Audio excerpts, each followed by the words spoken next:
They have a lot to work on in a week, from laundry, fixing damaged kit, repairing holes, cleaning boots. Then they pack the van and take everything they need off to the stadium, ready for game day.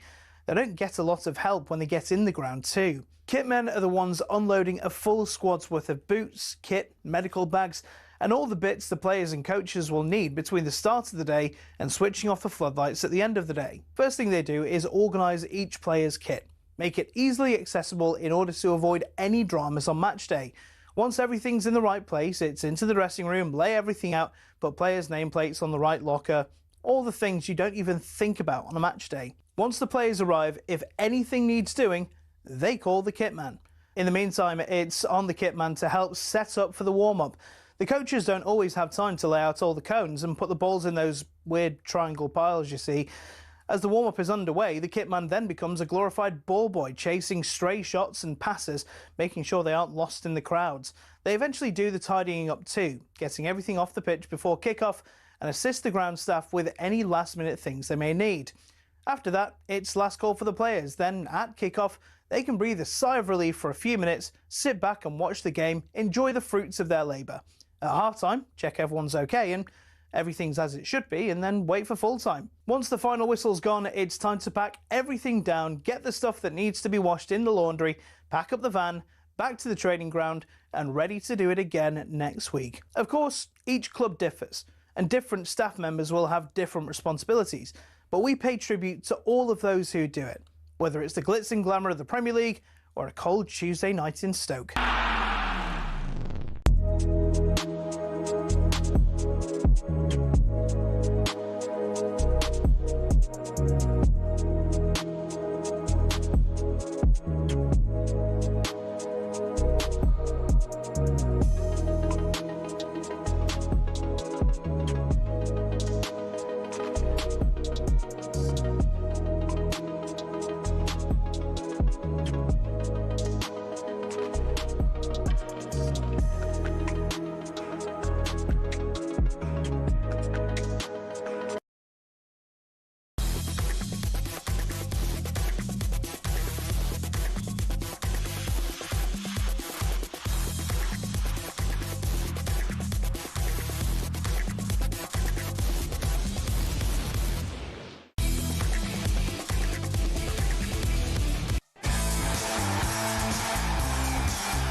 Good morning to you. Welcome along to the Weekend Sports Breakfast here on talkSPORT with me, Shebahn Aherne, and former Chelsea and Republic of Ireland striker Tony Cascarino. Good morning. Now he's done it again. Luke Littler claimed the World Darts Championship title after defeating Jan van Veen in the final.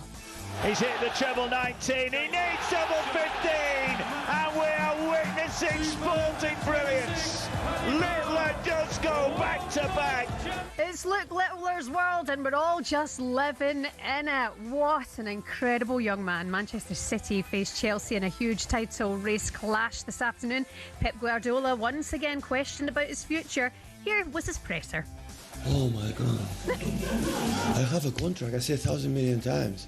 I know you are bored of me. It's 10 years here. Yeah, I'm pretty sure of that. Just let him live his life. Will City be able to close the gap to Arsenal? Liverpool travel to Craven Cottage today to take on Fulham, and Arne Slot admits it will be a tough challenge. It's a difficult one because the last time I went there, we lost against a good Fulham team. I expect a different game, but yeah, let's see.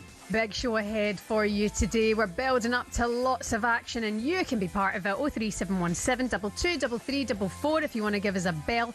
81089 is the text number. Good morning to you. It's the Weekend Sports Breakfast on talkSPORT. Trying to be positive, because Celtic card. They're mints. They're mints. They're dog meat. Tell me that, because I got called, Shebahn, a big man, you were mince. And I when I first heard it... That's a term of endearment. Yeah, I know. When I first heard it, I sort of laughed because I didn't actually exactly know. I obviously thought it meant obviously really bad. You were rubbish, you were crap, whatever.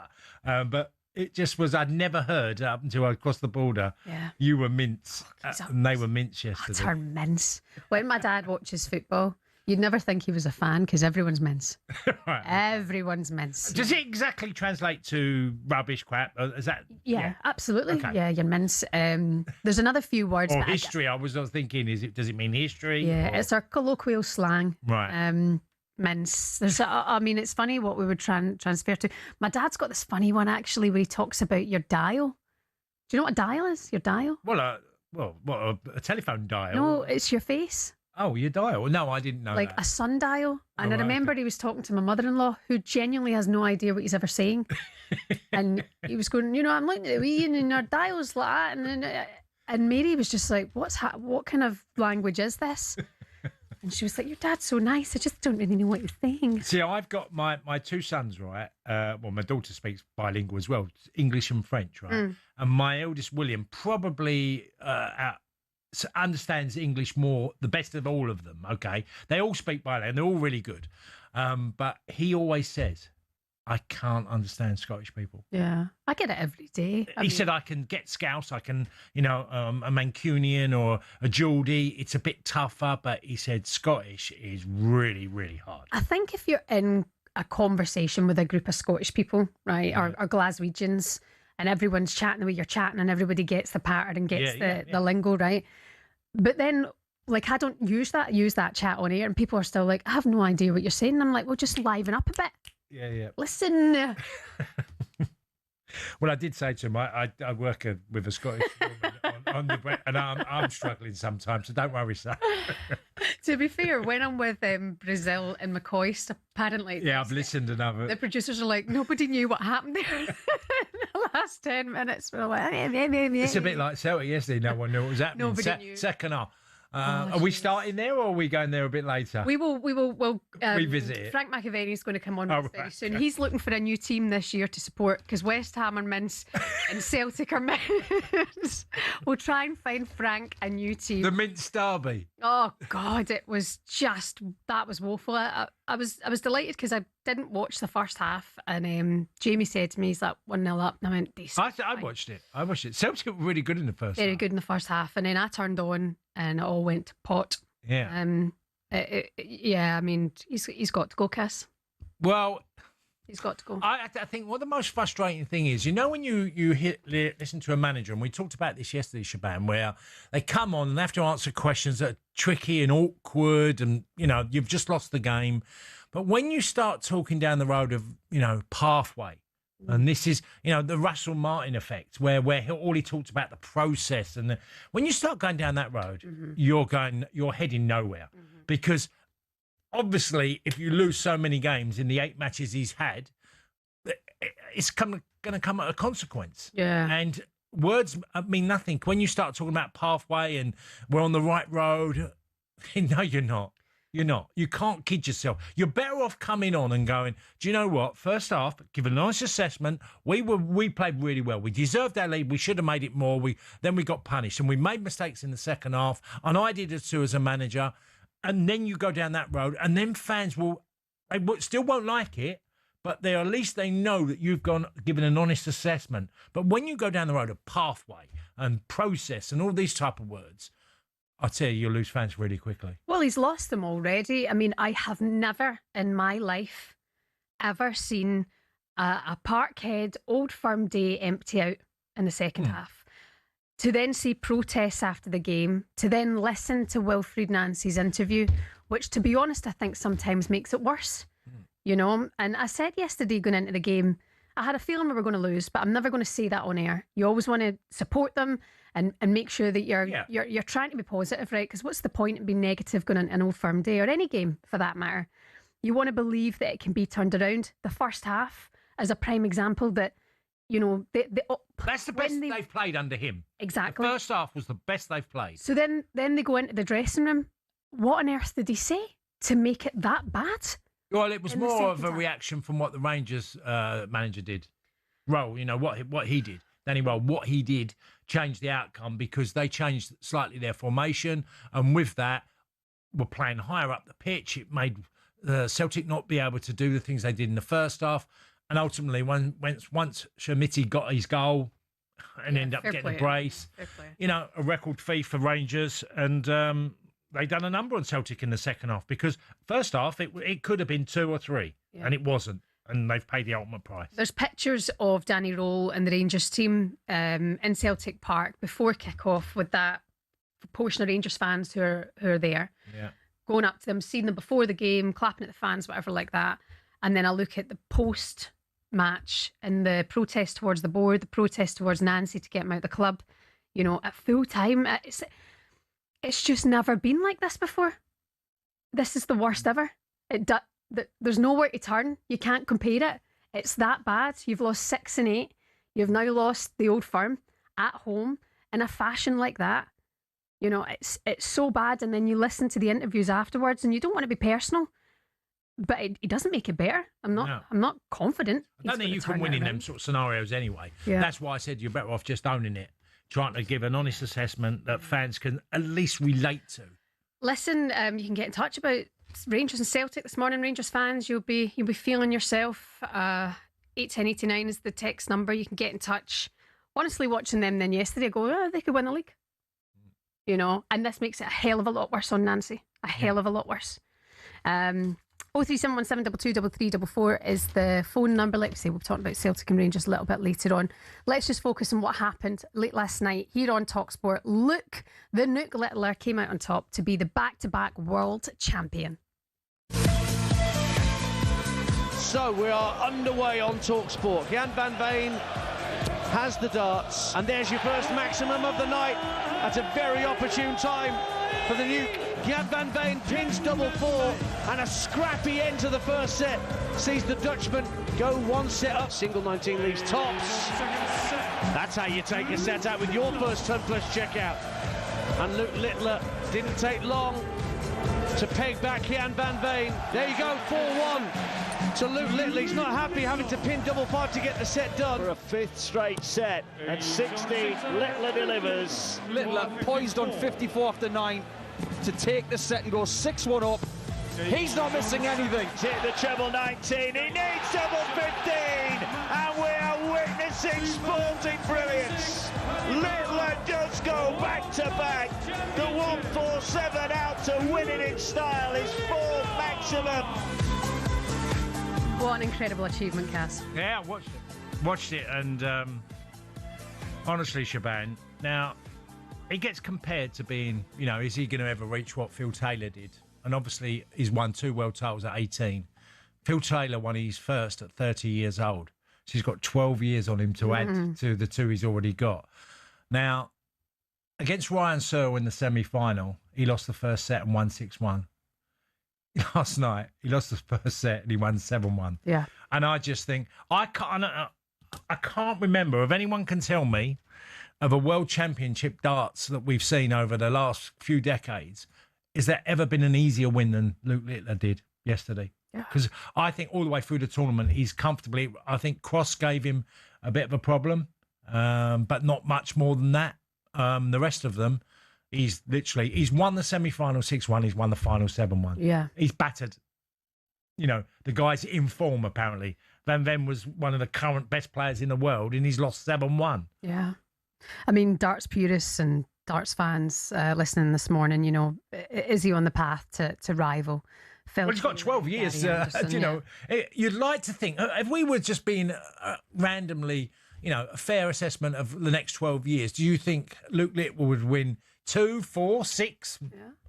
I don't know. Yeah, I can't imagine him not winning, you know, less than 2 over the next 12 years. It's funny because fresh after this happening, you know, and him being in now this exclusive club to being one of only 4 players to have won back-to-back world championships, but you kind of don't want to compare him to these guys yet. No. Because he's 18 and it's totally different. And but it's a natural thing, isn't it, Shebahn? Yeah, it's what we do. I mean, Van Gerwen had the same problem. Yeah. You know, when he won quickly and then he's won 3, I think he's on 3, Van Gerwen, and he hasn't quite gone on to that next level.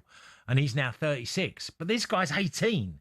So if he does improve a bit, he's going to win another 5 or 6 in the next 12 years at least. He's transcending the sport a little bit, you know, especially to be this age and doing what he's doing. Incredible stuff. Luke Littler, he does it again. Back-to-back world champion. Let's go down under to the cricket. Looks like play's been abandoned due to rain. John Norman is with us now. Hi, John.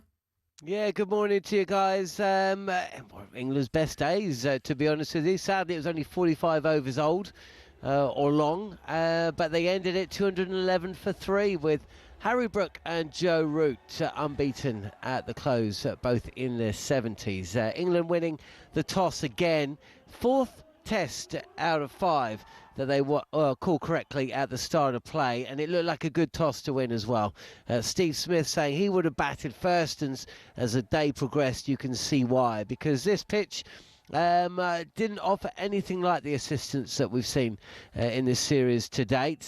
No doubt Cricket Australia will be happy after they lost reportedly the best part of $10 million from that 2-day affair in Melbourne. England had a scare, 57 for 3 when Jacob Bethel was caught behind for 10. He followed Ben Duckett and Zach Crawley back to the pavilion without troubling the scorers too many. 27 to Duckett, 16 to Crawley and 10 to Bethel. But Brook and Root pretty much saw England through to an early close without any undue alarm. 72 to Root, 78 to Brook. The two putting on 151 for the 4th wicket unbroken, and we'll get back underway early on day 2. 211 for 3 at stumps at the end of day 1 in Sydney. Cheers, John. Loads more reaction coming up to all of yesterday's Premier League action. Big wins for Villa, Brighton, Wolves and Arsenal. We'll do it next on the Weekend Breakfast on talkSPORT. It's been double.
Hello and welcome to talkSPORT Goals. We're taking you through what should be another busy day of football.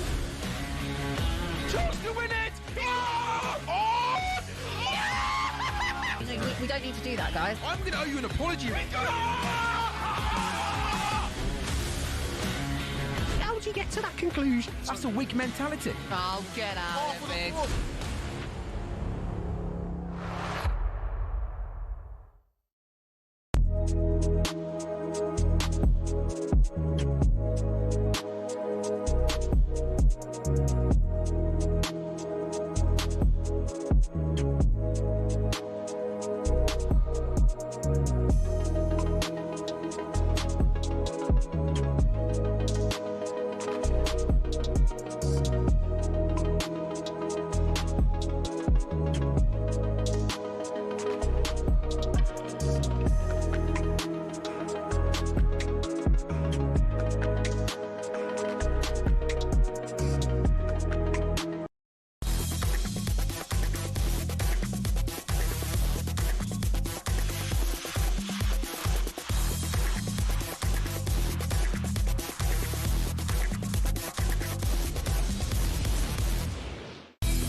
not really the weather to work with this song, but we'll take it. You're listening to the Weekend Breakfast here on talkSPORT. Shebahn Aherne Tony Cascarino, Boys of Summer, Don Healy, Henley classic. Don Henley, yeah. Who's Don Healy? Is that another singer? Or I made that up? No, I can't think of it now. Don Henley is a singer, and he sings this. But is there a Don Healy, or is that one of my exes? Healy? No, I don't know one. There might be. Okay. There's a story. What did you say? One of my exes? Yeah. Is that? That might be him. I would remember that, okay? There's no Don Healy's. Good God. See my phone book, there might be a Don Healy. I'm joking. Boys of Summer, because there's a story in the paper today that cat lovers are apparently taking their cats on beach holidays. Yeah. This is a crazy stat because 1 in 10 say they've taken their cat to the beach, while 37% say they would take the cat to the pub.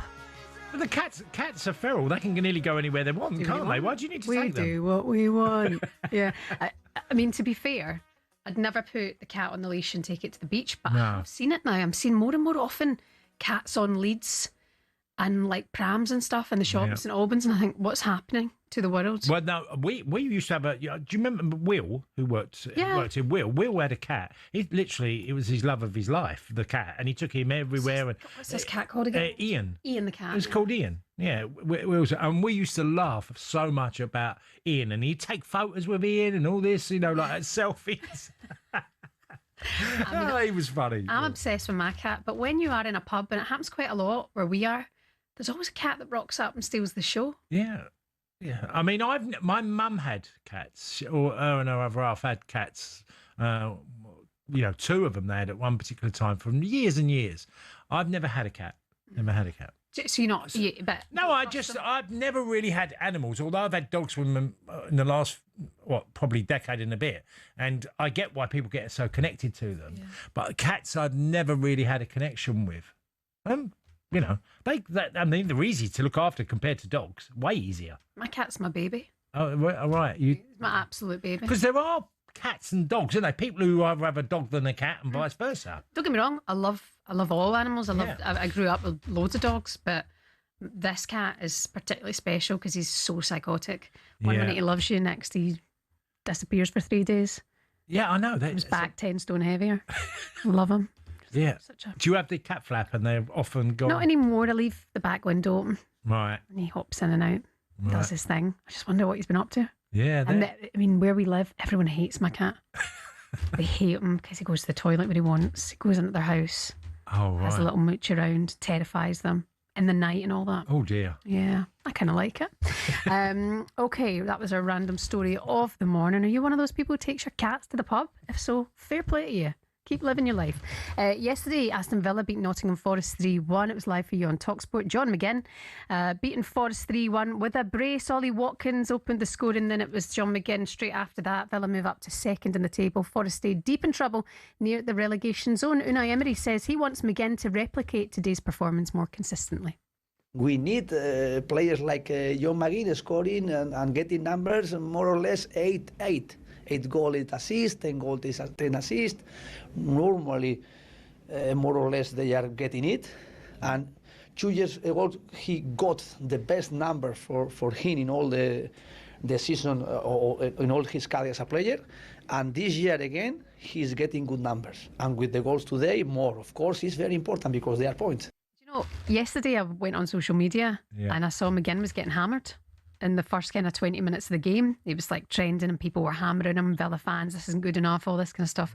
And I know the McGinns pretty well from where we're from. Okay. And you kind of get a wee bit protective, like, oh no, and then he scores his first Premier League brace and you think, thank God for that. Yeah, he was good yesterday. Villa, I thought Villa were good. I thought Matty Cash coming back into the team, Kamara, both played really well. I thought Villa bounced back brilliantly yesterday against Forest. And look, Ollie Watkins got a chance early on in the game. Didn't take it, but just before half time he got them the lead, and I thought they were good yesterday, Villa. Really it's incredible that they're sitting second in the table, just 6 points now behind Arsenal, so they're looking like they're on track for those Champions League places. But I mean, the job that he's doing is exceptional. Yeah, he's despite the Arsenal result. A great manager. When he said that we need more of this, they've won the last 11 and the last 12. Mm-hmm. I mean, that's Premier League winning title form. And yes, they lost to Arsenal, and in the end, it was a heavy defeat. They've just bounced back. That's what good teams do. And Unai Emery must love the group of players he's got there. I think they've got, if you look at them, you think, do you know what a pleasure it would be to manage most of them, because they haven't really got stars. And people might go, well, they have Morgan Rogers, or, they haven't. They're not the stars. Morgan Rogers might one day become a global star, but they generally are a team ethic. That's what I like about the Villa. Yeah. And Ollie Watkins now has got 7 Premier League goals. For a guy that, struggled early on in the season, he's outscored, Voldemar. Well, Voldemar's got about the same 7. Ekatike have all the big transfers of centre forwards in the, of all the big fees that were paid out in the summer. Ollie Watkins is now only behind Ekatike, who's got 8 Premier League goals. So he's doing all right. He's doing okay. Absolutely doing bits. Do you think they can remain in this place between now and the end of the season, Villa? I think I said all along. I talked about this early in the year with Villa, and with Corals who come on and we chat about odds. I'm saying Villa making the top 4. That's a big possibility, because they can do it. They're the most organised team that are fighting for that spot of, do I think they can win it? I think it's a bit beyond them, but I say but because they are a good side. If anyone wobbles between City or Arsenal, if they had that wobbly period, I think Villa's consistency over 2025 is there for everybody to see. Absolutely stunning. A great win for them yesterday, beating Forest at 3-1. As for Forest, just sitting outside that relegation zone, they need to turn things around. Here's what's coming up for you on talkSPORT today, just after us. It's the Sunday edition with Henry Winter and Sean Custis, 11 o'clock. Max and Barry back with a warm-up. Game day lunchtime exclusive. Leeds take on Manchester United. That's 12:30. Presented by the greatest of all time, Adrian Durham, and Ian Danter is here for Around the Grounds with Game Day live at 2:30. Keep across it all on the talkSPORT app. Coming up next, we'll look back on more Premier League action from yesterday. Wolves finally getting their first win of the season. Good morning.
morning. Welcome along to the Weekend Breakfast here on talkSPORT with Shebahn Aherne and former Marseille striker Tony Cascarino. Some of your headlines this morning. Man United head coach Ruben Amorim has refused to clarify comments about his transfer budget, with his cryptic response suggesting possible tensions behind the scenes. He said something like, "You'll need to speak to Jason." Right. Like, Jason Wilcox. Big game for them today. Yeah. Big game. Exactly Leeds that. away. Wow. Tough one. I know, fingers crossed. In other news, in the Ashes, Bad Light has abandoned play with England at 211 for 3 against Australia. More on that coming up. And Brighton ended a 6-game winless run with a 2-0 win over strugglers Burnley yesterday. Clarets boss Scott Parker says there's little to take from the performance. No, the opposite really, because it is only 6 points. But in saying that, it'll mean nothing if we produce a performance and we play like we did today. It don't matter how many points it is, you're never going to get enough points to stay in this division. And I think that's the biggest thing. At this present moment in time, the saving grace is that them points which are there, that gap isn't humongous. But like I said, you play like today and that quickly, that becomes a real big task. And here we are in at the transfer window. I mean, he needs support because he's a good manager. Scott Parker he is, but Burnley aren't good enough in the Premier League. No, and look, I said yesterday that they haven't won a game since October, and listening to he was scathing of his team yesterday, and he's not really done that. And the last time I remember him being that scathing is when he did it at Bournemouth, and he lost his job quite soon afterwards over their performance. The players weren't good enough, and he described them as powder puff. His team, literally offering nothing. That was his description, scathing of his team, and clearly a manager. Look. There's a few angry managers from yesterday. We're going to talk about Nuno and West Ham pretty soon.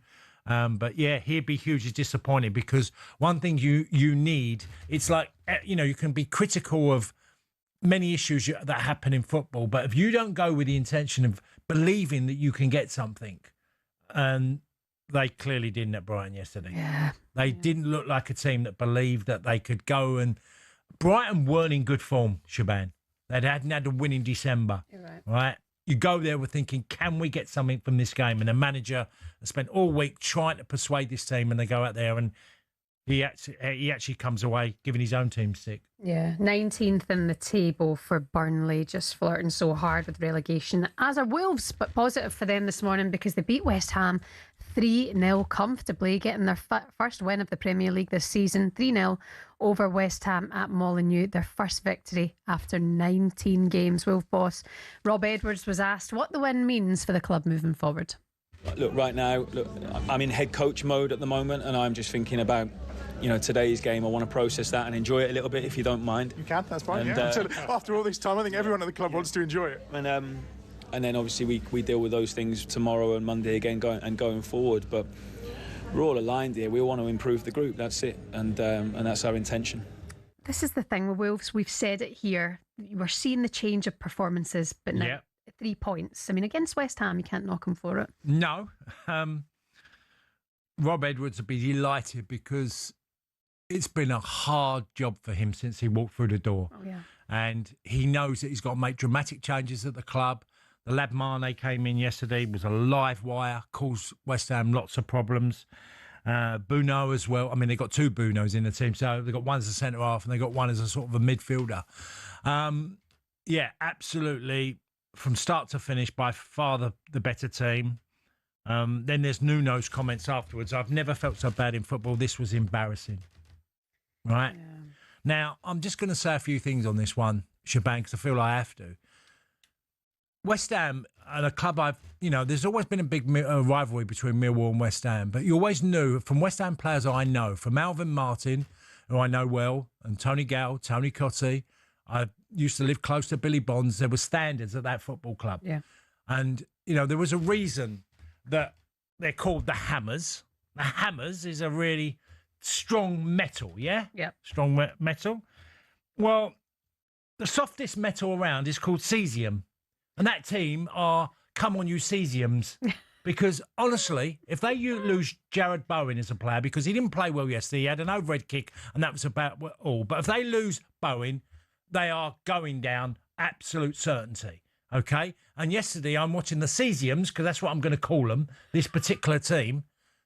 because that's what they remind me of. I don't think you can associate this present team anything to do with West Ham in the past, the type of players that have represented that football club. Yeah. They were shocking yesterday. Some of the goals, I'm watching go in. I just don't get how...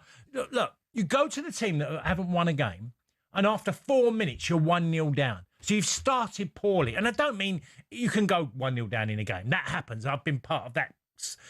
But they started so slowly and no one got going in the team. Somerville was probably their best player, but again, done okay. Yeah. I can't believe what I'm watching with West Ham, because I associate that club with tough players that, literally would throw their bodies on the line and over different decades. And I'm looking at this team now. I can't think of us. That's why I said, I thought, I'm going to look up, because they're called the Hammers. I thought, I'm going to look up and see what is the softest metal, because that is what they are. Yeah, I mean, I think it was Alan Shearer said yesterday, they were pathetic. They were that bad to watch. It was just a pathetic performance. If there's one team this season you don't lose to, it's Wolves. And they were smashed. Yeah. Well, I mean... You can lose to them, but to lose 3-0 in a game that you're fighting relegation... They have a serious character problem within that group. Now, I don't know what happens in the dressing room and I don't know what happens in the training ground. But what I do know is what I'm watching on the pitch. And all I've seen is really, I think the lad Potts has done pretty well at times. I think Bowen is easily their best player and always seems to carry the club and the captain's band. Whether he's captain material, I don't know, but his performances always feel like he can make a difference in a game. I'm watching, Max Kilman yesterday, they paid 45 million for him going back to his former club. Max Kilman's performances, he was close to the England squad at one particular time. And I'm not scapegoating. You could name 6 or 7 West Ham players. Paquetá, I've talked about loads of times. I just don't trust him. And you don't have trust and you're a soft team, you've got no chance. Yeah, no, really, really poor. Listen, West Ham fans, you can have your say on this morning. 810 89 03717 223344. Pressure continuing to grow now on Nuno. Where I do look and go, hold on a minute, where'd you draw the line? Because it's deeper than Nuno. The problems. I get that. I know all the stuff upstairs, but honestly, Shebahn, I don't think players care too much. Look, what goes on. We can't do anything about what happens upstairs. All we can do is something when we cross the white line. Yeah. That's your responsibility as a player. So do you not think Nuno's doing enough there, or is it the players? I'm sure he's making mistakes. Substitutions are always is your big thing. Callum Wilson started yesterday, didn't get enough service, didn't have an impact on the game. There's been times he's been left out. I think there's selection issues as well. You can point the finger at Nuno. But when I see them play like they did yesterday, I come away thinking, what is this team about? Don Howe, when I was at Chelsea, gave me the biggest rollicking. He didn't swear at me once. And I've told this story before when I was at Chelsea about me as a player. He gave me a reality check. All of them players need a reality check because otherwise they're going down. Wow. Okay. Yeah. 810 03717 223344 is the number. West Ham fans would like to hear from you this morning. Is it Nuno? Has he got to go? Could another manager get a better tune out of this team? Or does this lie with the players? Yes, there's problems with recruitment. There's problems with the board. You hate the stadium. But from what you witnessed yesterday, Wolves wanted it more than West Ham did. 81089 if you want to get in touch. You're listening to the Weekend Breakfast here on talkSPORT. Coming up next is your diet start tomorrow. Does the fitness plan start Monday? We have the women to encourage you next.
Good morning. Welcome to the Weekend Sports Breakfast here on talkSPORT with Shebahn Aherne and former Celtic and Villa striker Tony Cascarino.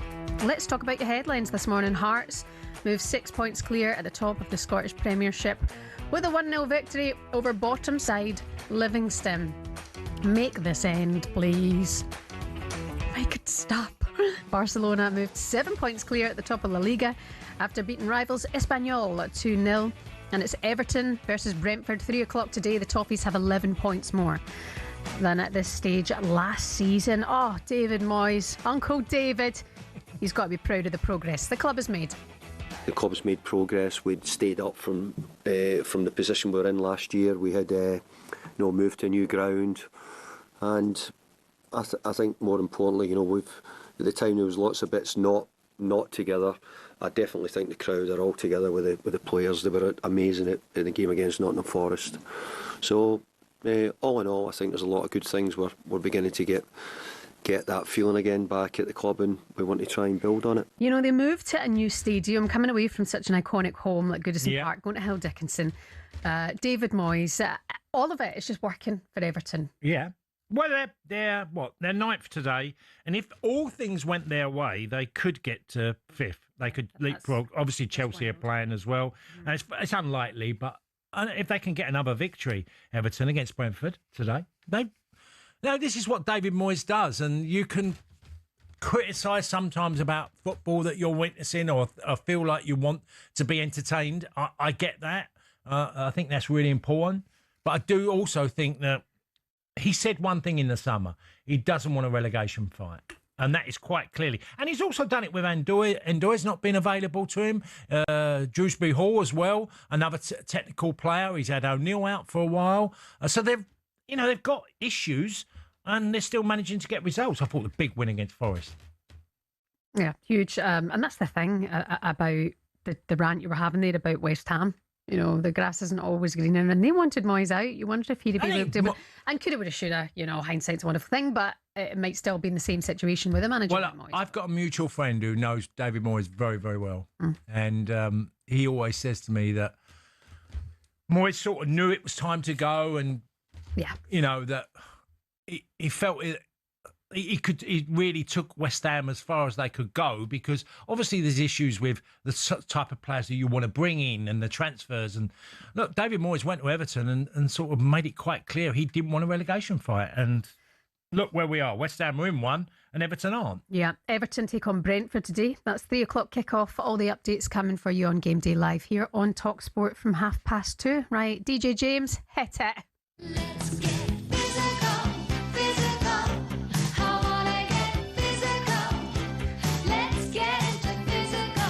We're going to forgive you if your new year exercise plan starts tomorrow, because it's tough, innit, when it's New Year's Day and then it's a Friday and then the weekend comes around. So we're going to forgive you if you've not quite started as you planned to for your New Year's fitness resolution. New year, new you. For Dean Saunders, who was with Jamie O'Hara on Breakfast this week, said he already has a plan of action. Oh, right, this is going to be hard because there's a lot in there. But do you know what I'm going to go with? Go on. I'm not drinking cheap wine anymore. Okay. There we go. I'm fed up with drinking a bottle of Sill It Bang. You know that cheap stuff that you wake up in the morning, you feel like someone's drilled your head. So you never know what's happening tomorrow. You might not be here forever. So I'm going to spend an extra few quid on the wine. I love you, Dean Saunders. It's a man after my own heart. He's hilarious. Yeah, fair play. He always makes me laugh when I'm on, when I'm driving around listening, and Dean will always come up with a line. Very funny. So that's Dean's New Year's resolution, right? But are you starting to shed the weight? Do you want to get toned? Here's somebody who can talk you through it. Former Olympian, and owner of Roar Fitness, Sarah Lindsay, is with us this morning. Good morning, Sarah. Good to have you. Hi, Sarah. Good morning. Hi. Sarah, I'm obsessed with you. I've scrolled through every page of your Instagram, every picture, just to think, if one day I could have this woman's physique, that would be incredible. I mean, this is the time to start, right? Absolutely. I think January, it just naturally happens, doesn't it? I think it's not so much, the beginning of the year. I think it's that everybody just feels so terrible at the end of Christmas. Everybody indulges. It's impossible not to. And like you said a minute ago, it sort of rolls over to the 5th. We're starting on the 5th this year. Yeah. I mean, if you want to start tomorrow, do it. Cass started on the 1st of January. Would you like to tell Sarah what you're doing? And I feel terrible, Sarah. Oh, no. I did this. I saw this, you get these these clips that come up, and it was the 100 press up, 100 sit ups, 100 squats a day, every day through January, and see how you feel. And I'm a man of a certain age, and I'm going to give it a go. Wow, I can't believe how hard it is. I really find it tricky to, I'm just aching everywhere. And I thought it'd be easy. 100 press-ups is not easy for anyone. Don't feel bad about that. Well, have you done it, though? I'm so far on track. I'm into day 3. I'm not doing them all at once, Sarah, because it's just I'm doing them in sections. So I have to do 100 of all them exercises in one day. It doesn't matter if I do it 3 sessions, I'm doing it. But I'm aching everywhere. And you know what that does? What you've done is given yourself a process goal. So a lot of the time people will set these huge lofty goals to achieve, and they don't know how to get there. They've got no plan to do it. And then after a few days, they'll fail. But what you've done, instead of setting the end result, you've set yourself these processes that you can take action on, and it's your choice whether you do it or not, so you are doing it. Yeah. Has he done the right thing? I mean, say there are listeners, who tuned in yesterday and heard about Cass's plan for January to do these 100 sit-ups, push-ups, and what's the other one? Squats.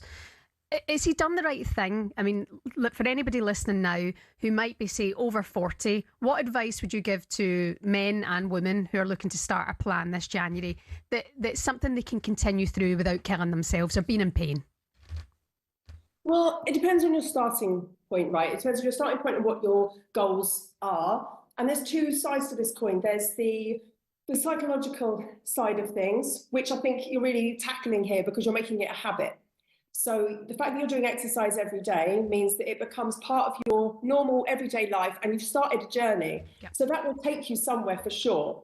And then there's the physiological side of it. So doing 100 reps of 3 exercises a day, the best possible thing scientifically to get you in the best shape, probably not. And definitely not for everybody, because everybody is different. But like I said, you're starting something.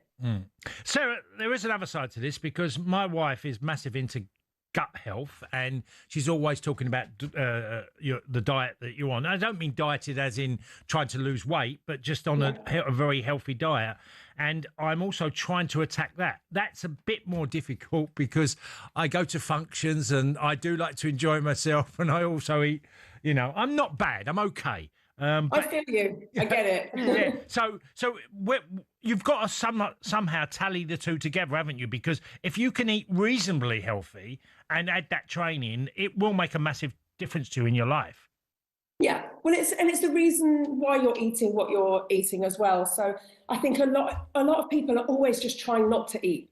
They're food is the devil. They're trying not to eat. They're just trying to exercise more and more and more and eat less. And where does that go? That's not a healthy way to be or live. And I think the first thing you need to look at is the quality of your food. How healthy is your food, and how is it serving you? Is it good for you? Is it nourishing your body? And that's the first thing to tackle. So I think rather than, you're eating for a much more positive reason. You're eating because you're trying to do something good for your body rather than just trying not to. So I think that's usually the first step for me. If you're eating healthier and you're making better choices, then you're nourishing your body in a better way. And that is a choice as well, isn't it?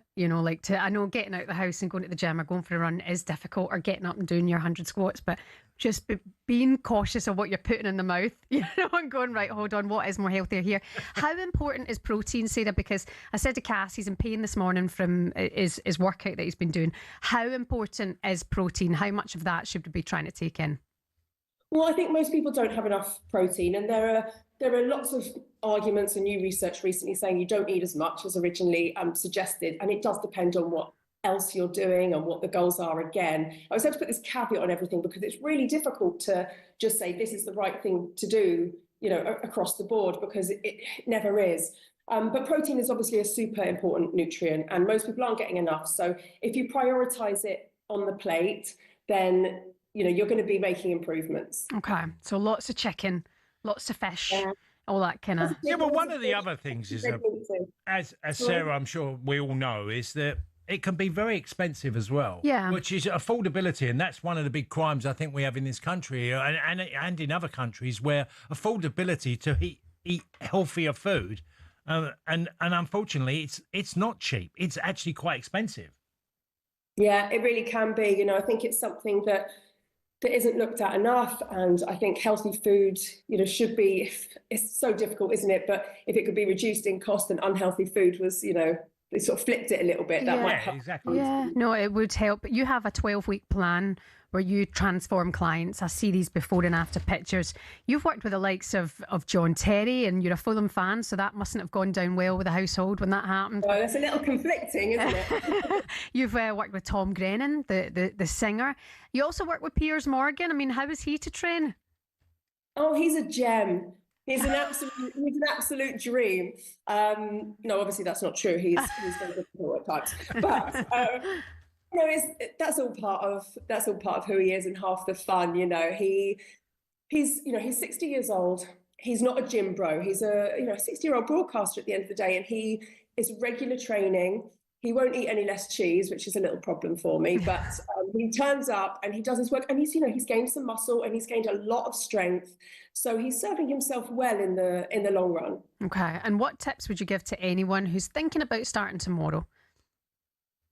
I think you just have to start. It's the first thing is that you need to start. You know, you need a plan. You need to decide what you're doing it for, write it down and commit to it. And the first thing is just trying to make it regular. Consistency is everything. If you can just do a little bit every day, that will make such a huge difference. You know, people have these huge lofty goals and they'll throw themselves in and they'll kill themselves, and then they can't walk for a week and then it stops. So they think it's not for me, or I can't do it, or nobody wants to feel that pain. So you have to set yourself little stepping stones, keep achieving them, keep ticking the days off, and improvement is good enough. Will you come back and join us at the end of the month when Cass has a six-pack from his workout? Absolutely. We want those before and after pictures. Yeah, I want to see them as well. No, I'm not looking forward to tomorrow, as in, because that's my next sort of session of training. But it's hard. I tell you, mentally, I trained for 20 years, and I find it. Obviously, it changes a lot as you finish sport. You don't do it in a day in, but breaking that barrier, I just feel I have to do it. If I don't do it now, I'm never going to do it. Well, this is it. And it's the perfect time to do it. Yeah. Sarah, do you think you could get Alan Brazil to drop a dress size? Why not? anyone can.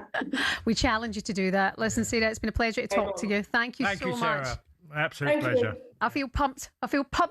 All thanks to Sarah. I'm going to get smashed in the pavement. It must be a hard job for Sarah, though, Yeah. because you think about it, most people who are going to talking to her, talking about this, what you have to do, you know, you feel like, you know, well, yeah, you look great, you know, and she's there telling you all what you need to do, but make a difference to yourself. Yeah, and it must be so rewarding when you see people come in, you know, further after sticking to the plan. You know, it's the right time to start. If you're fancying a little change, there you go. Sarah says, just start, just make the first step and write it all down, little plans, and go for it. Three-time Olympian and owner of Roar Fitness, Sarah Lindsay, with us there. Coming up next on the Weekend Breakfast, we'll get into Arsenal's big win over Bournemouth yesterday. They're 6 points clear.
There are many sporting rivalries that can boast years of history, ferocious tensions and iconic tussles that ignite the fans to their very core. But when it comes to the battle of the mind games and the verbal exchanges in the heat of battles down the decades, the Ashes stands alone. So here are some of the most memorable Ashes housery moments.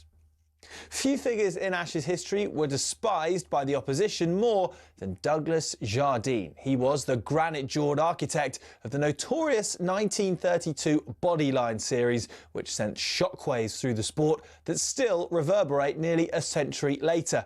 One day, the hurricane met the tornado as Jardine met Yabba. As the name suggests, Yabba, real name Stephen Harold Gascoigne, was a heckler who became so famous that a statue was made of him.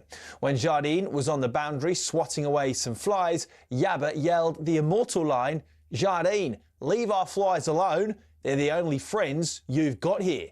Like Jardine before him, Stuart Broad is another figure who had a particular gift for riling the Aussie public, mainly due to his jaw-dropping survival at Trent Bridge in 2013, when he very visibly nicked off to slip and refused to walk.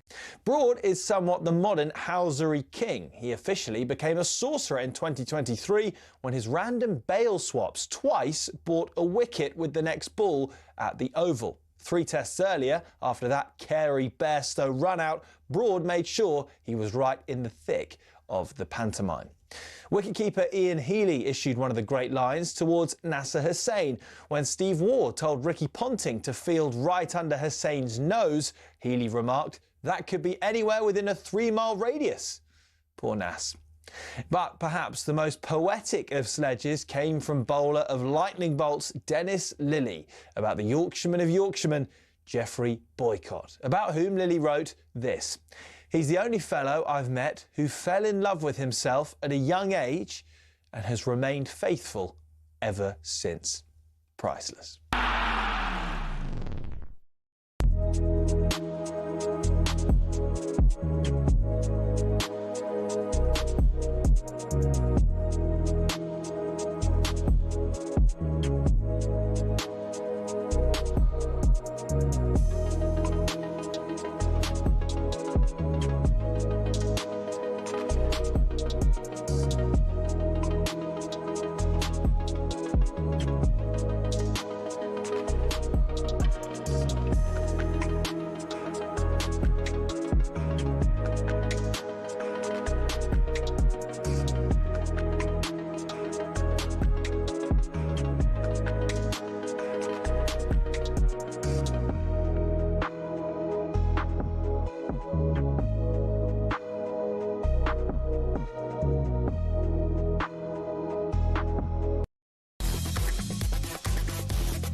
Good morning, it's the Weekend Breakfast here on talkSPORT. Shebahn Aherne and the man with a six-pack, former Chelsea striker Tony Cascarino.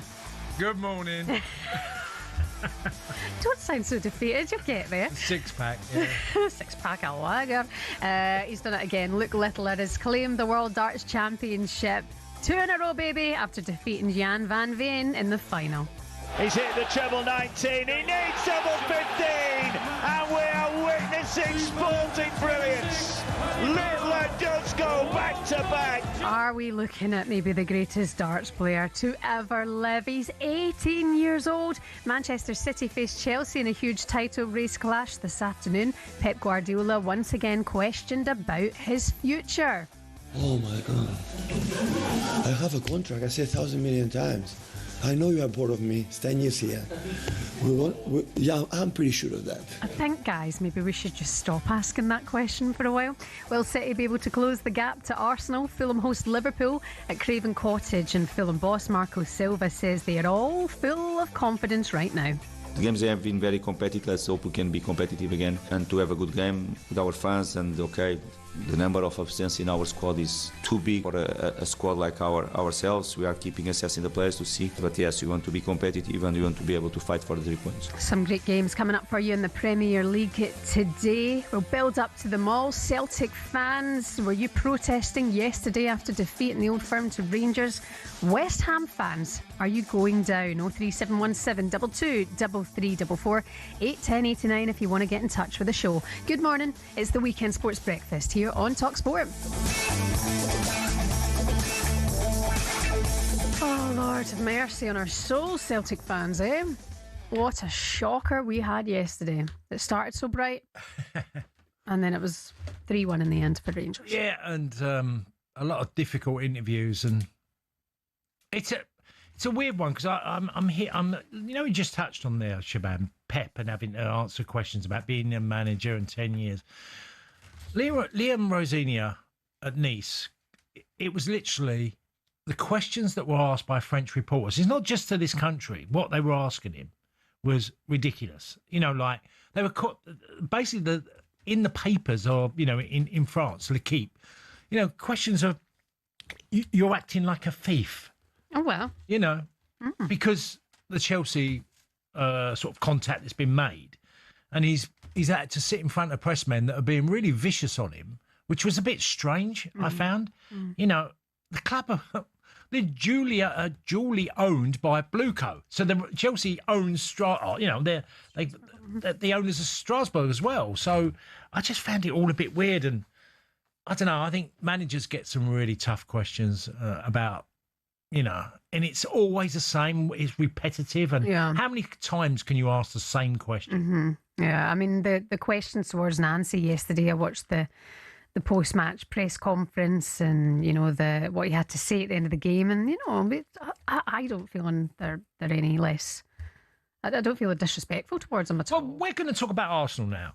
And there's a number of people in football who feel, and fans who feel that if he doesn't win the title, he should go. And I'm like, do you not even get that what he's done already has been changed the fortunes of a football club? He's now made Arsenal a challenger every year, where they're going to be fighting for the title. So why would you take that away when you're so close? Yeah, I don't get the logic in some people's arguments of, I hear, well, he's a nearly man. No, he was in the process of building a football club from the very bottom to the top, and now they're in great shape. And that was evident at Bournemouth last night. Yeah, we're going to touch on that in just a second. 03717 22 3344. The phone lines are open. We've got a Celtic fan with us now. Oh, good morning, David. How are you doing? Morning, Shebahn. Morning, Tony. How are you? Hi, yes, David. Not good when it comes to Celtic. Where do you stand this morning? In a corner crying. Yeah. Shebahn, I don't know where to start, but I try to be pretty pragmatic about it and say, look, we've got to give the guy a chance. We've got to get players in that can play the system and all that kind of stuff. But the thing that grates me is he keeps telling us that the results don't matter. It's the system that matters. Do you know yourself? So does Big Tony. Yeah. The only thing that matters in Glasgow is winning football games, be it against the other lot, be it against Partick Thistle, be it against Inverness Cally Thistle. Celtic Football Club win games.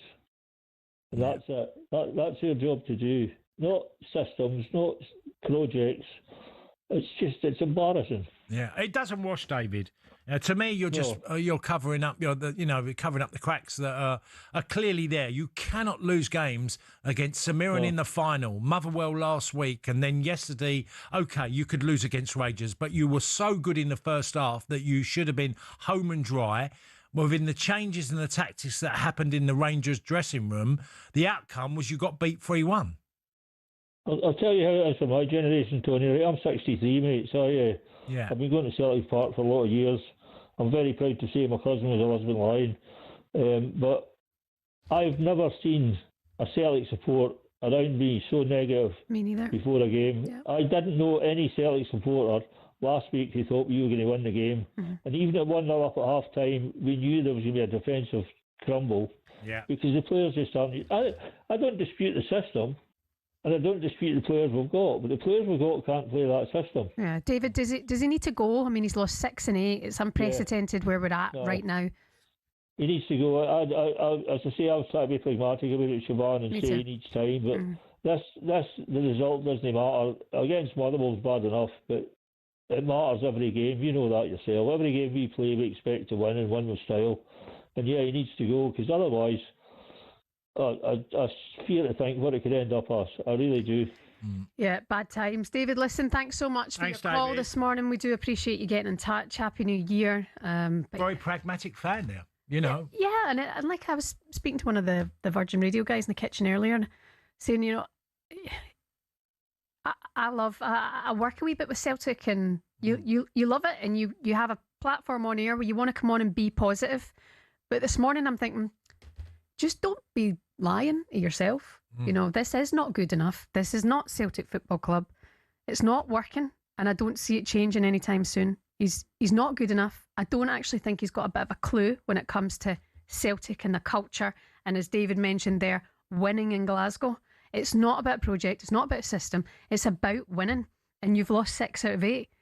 It doesn't happen. It doesn't happen at Celtic. I was there, and I'm quite aware of what's expected from the position of fans, and it is exactly that. There is no good outcome when you lose to your biggest rival. Bless him.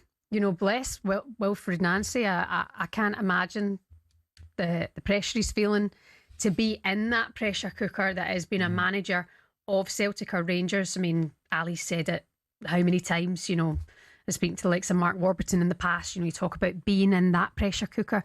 There is nothing like it. Yeah, and being a manager in the Premier League's a different gravy, but when you're there and your job is to beat the other half kind of thing, that's your one thing. He's so far off it, it's crazy. And like you say, with that first half at home, and it was a great goal, by the way. It was a really good goal from Young. Yeah. But Cass, I mean, this is full crisis mode. Yeah, I can't think of a period worse than it is now. No. Can you imagine, like you say, when you were at Celtic, you had tough times, but we've never seen this. No. I experienced it myself personally, but the team was still pretty decent. I didn't play well, but I was made aware very, very quickly. Expectation wearing the shirt. You know, wearing the shirt is a big one. Yeah. 81089 0371 722 3344. Rangers, fair play to you. The better team yesterday to go on and win the game. As for Celtic, what is next there? You can keep your calls coming in. We're going to get into the Arsenal chat because they had a big win away at Bournemouth yesterday. I was speaking to my cabbie Tom this morning, big Arsenal fan.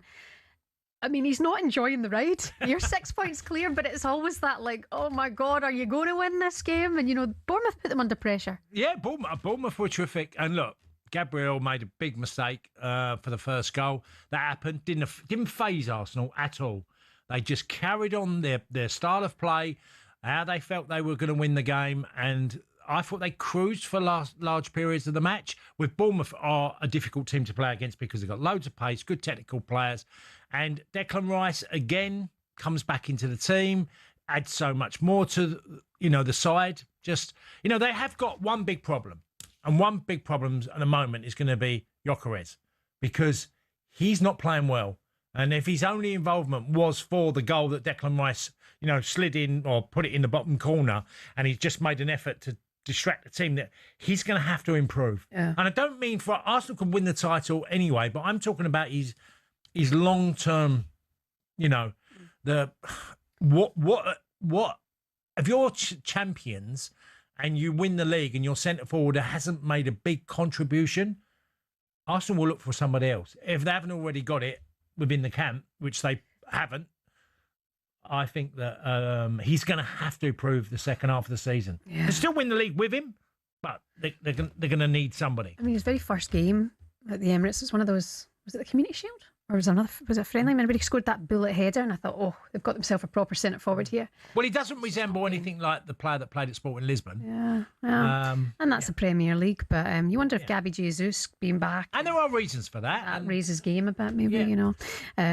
Listen, Mikel Arteta happy enough with the fight back. He said it's toughened the squad's mindset.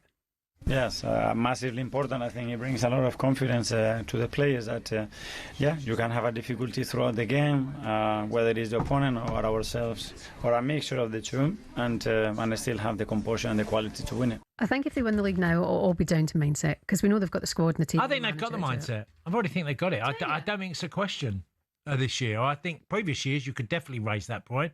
I think all the evidence that I look at, and the most important one for me is defensively, and yes, they gifted Bournemouth a goal yesterday, but they're the best defensive record in the Premier League. They're so solid when Gabriel and Saliba play. If you look at the Champions League table, they've conceded 1 goal in 6 games in the Champions League.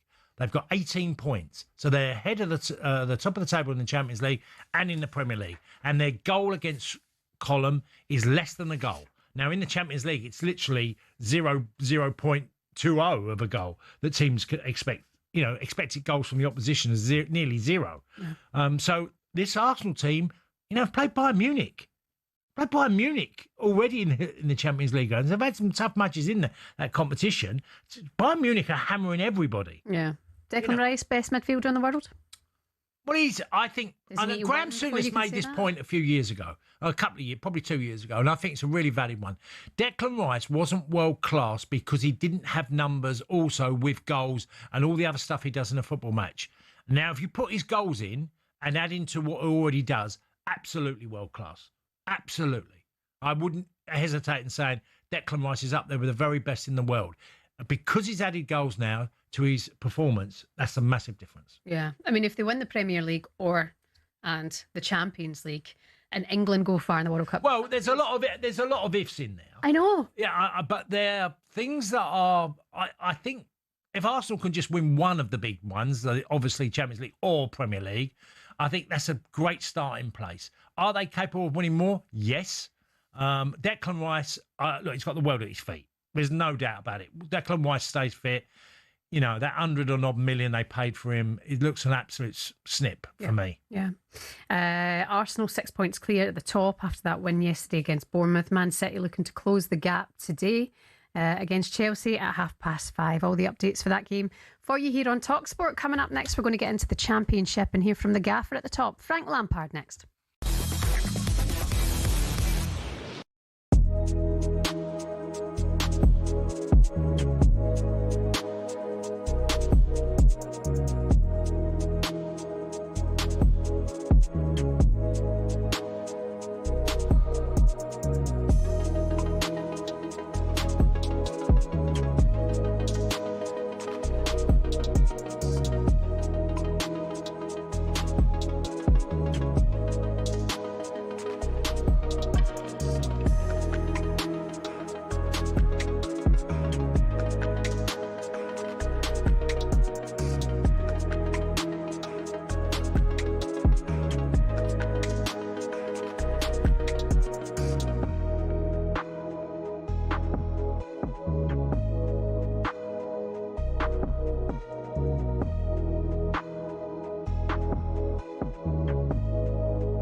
Hello and welcome to talkSPORT Goals. We're taking you through what should be another busy day of football.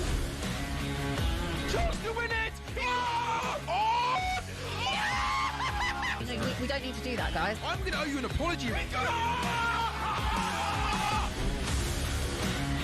Oh do you get to that conclusion? That's a weak mentality. Oh, get out of it.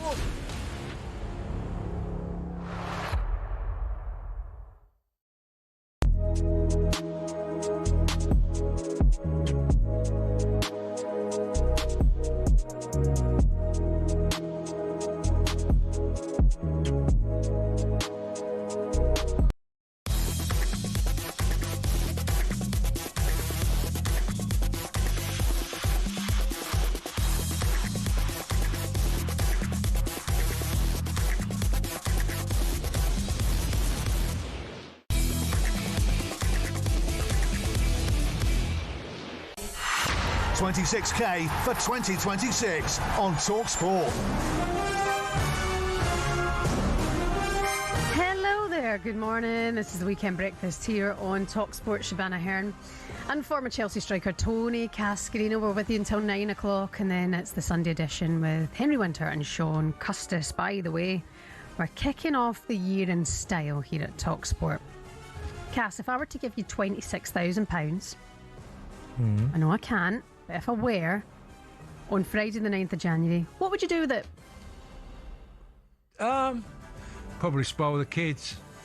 That'd be nice to do, wouldn't it? Yeah. Little treat, even though it's January. I've got a lot of birthdays in January. January's quite a bad month for me. Do you know what? The amount of people you speak to go, oh, my husband's birthday's on the 23rd of December, and then it's Christmas Day, and then the kids are the 27th, and then it's my mum on New Year's Day. Feb are both bad months. I think about it. So this is where you need to listen up, because we could give you 26 grand by Friday the 9th of January at 12 o'clock, straight into your bank account, guaranteed, for your chance to win. Text WIN to 83338 right now. Text WIN, WIN, to 83338. Text costs £2.50 plus your one standard network rate, or you can call this number 0343 423 9761. You speak a bit fast, can you slow down? Yes. 0343 423 9761. Lines close 12 p.m, 9th of January, and then keep your phone on you, because if we call, you need to answer. UK residents only, 18 plus. It's a network promotion. Full terms and conditions on our website at talksport.com. For your chance to win, text WIN to 83338 now, or call 0343 423 9761. Good luck to you, my friend. Right, lots of fixtures coming up in the Championship to look ahead to today. As ever, we've got you covered here on talkSPORT, live on talkSPORT 2 cast. Birmingham take on Coventry. Looking forward to this one? Well, yeah, I mean, Coventry have been absolutely on fire this year. Okay, they've had a couple of, I'm not saying different, a couple of draws of late, but they're an exciting team. Yeah. The boy Sims seems to keep scoring. So it's going to be an exciting period for the Championship teams, because there's teams now emerging as well that are coming up the table.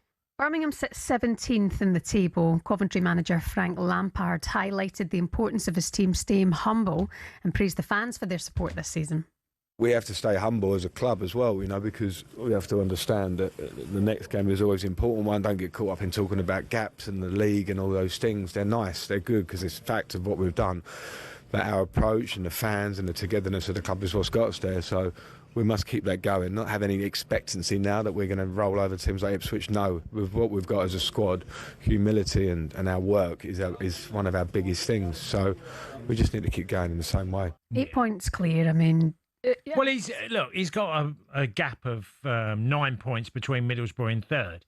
And look, it's lovely winning the league, winning the Championship, but getting promoted is the ultimate goal. And Coventry always have to remind themselves, if they have mediocre form between now and the end of the season, that'll be enough to get them over the line. In terms of Birmingham, Chris Davies, under pressure, they've won one in the last 9. They've had a terrible away record, haven't they? At home today, you never know. You never well, know. they can do. They produce results more likely at home. You know, they've won a good few, but their away record is really as poor as anywhere. If you look at the teams around them, away records, that, you know, you look at Birmingham and you think, oh, pretty dreadful. Yeah, not good enough. 12 p.m. over on talkSPORT 2, that game today. Birmingham City taking on Coventry City. Also, Sheffield United face Oxford United. 23rd place Oxford today, who desperately need to win to keep their hopes of avoiding relegation alive. Cass, you've heard of the motivation tactics that Chris Wilder has tried to Well, no, say heard of. I listened to an interview.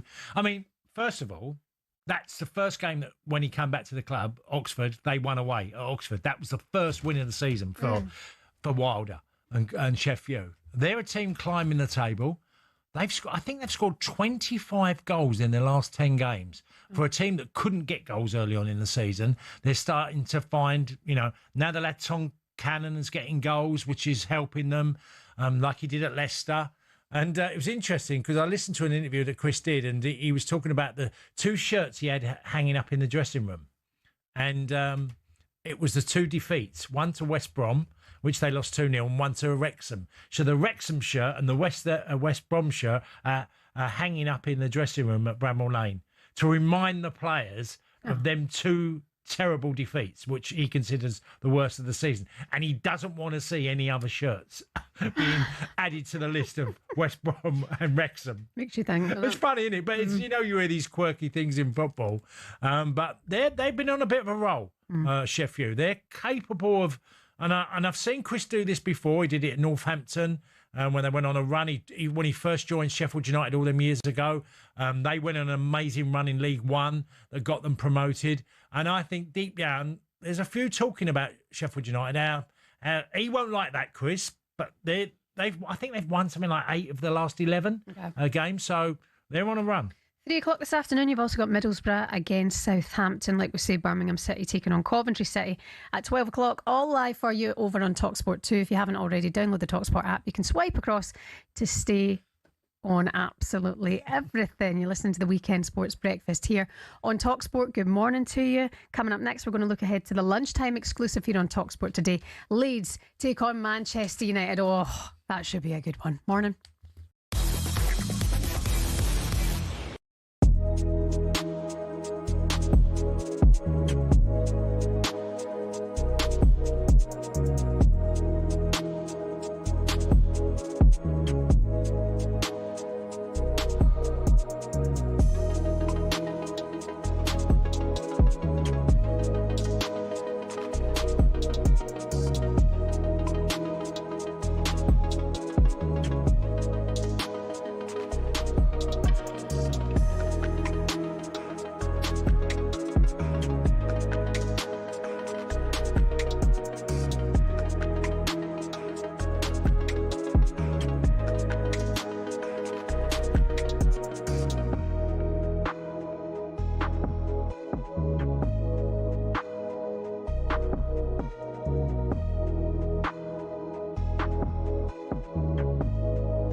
Good morning to you. This is the Weekend Breakfast here on talkSPORT with Shebahn Aherne and former Celtic and Chelsea striker Tony Cascarino. Some of your headlines. Luke Littler waking up a very, very happy young man today, wanting to dominate everything after clinching back-to-back World Darts Championship titles, beating Jan van Veen in yesterday's final. He's in the exclusive club, only 4 players ever to have done that, and he's 18 years old. I'm running out of superlatives for this young man. Yeah. Look, he's been fabulous as a player. Like I said, Phil Taylor, 30 years old, won his first one. The lad's got everything in front of him. I just imagine Luke Littler if he improves 5%. It doesn't seem any challenger out there at the moment. So many weirdos online saying that he's bad for darts, because now nobody's going to be able to beat him for the next week. No, that comes from the idea. Are these weirdos? Well, if someone's look, Tiger Woods had this when he broke through as a golfer. You know, if you're so dominant that you win so much so quickly, it will come to an end. But you have to also admire the brilliance of the individual. Yeah. If the individual now he sets the standard. You know, what did Steve Davis do, and then Stephen Hendry, and then Ronnie O'Sullivan, and they set a standard that someone has to get get past them. Yeah, super stuff. Phil Taylor was that. He's got this weird romance with Harry Durham, who works here. You know Harry? Yeah. Him and Luke just have like their own wee TV show.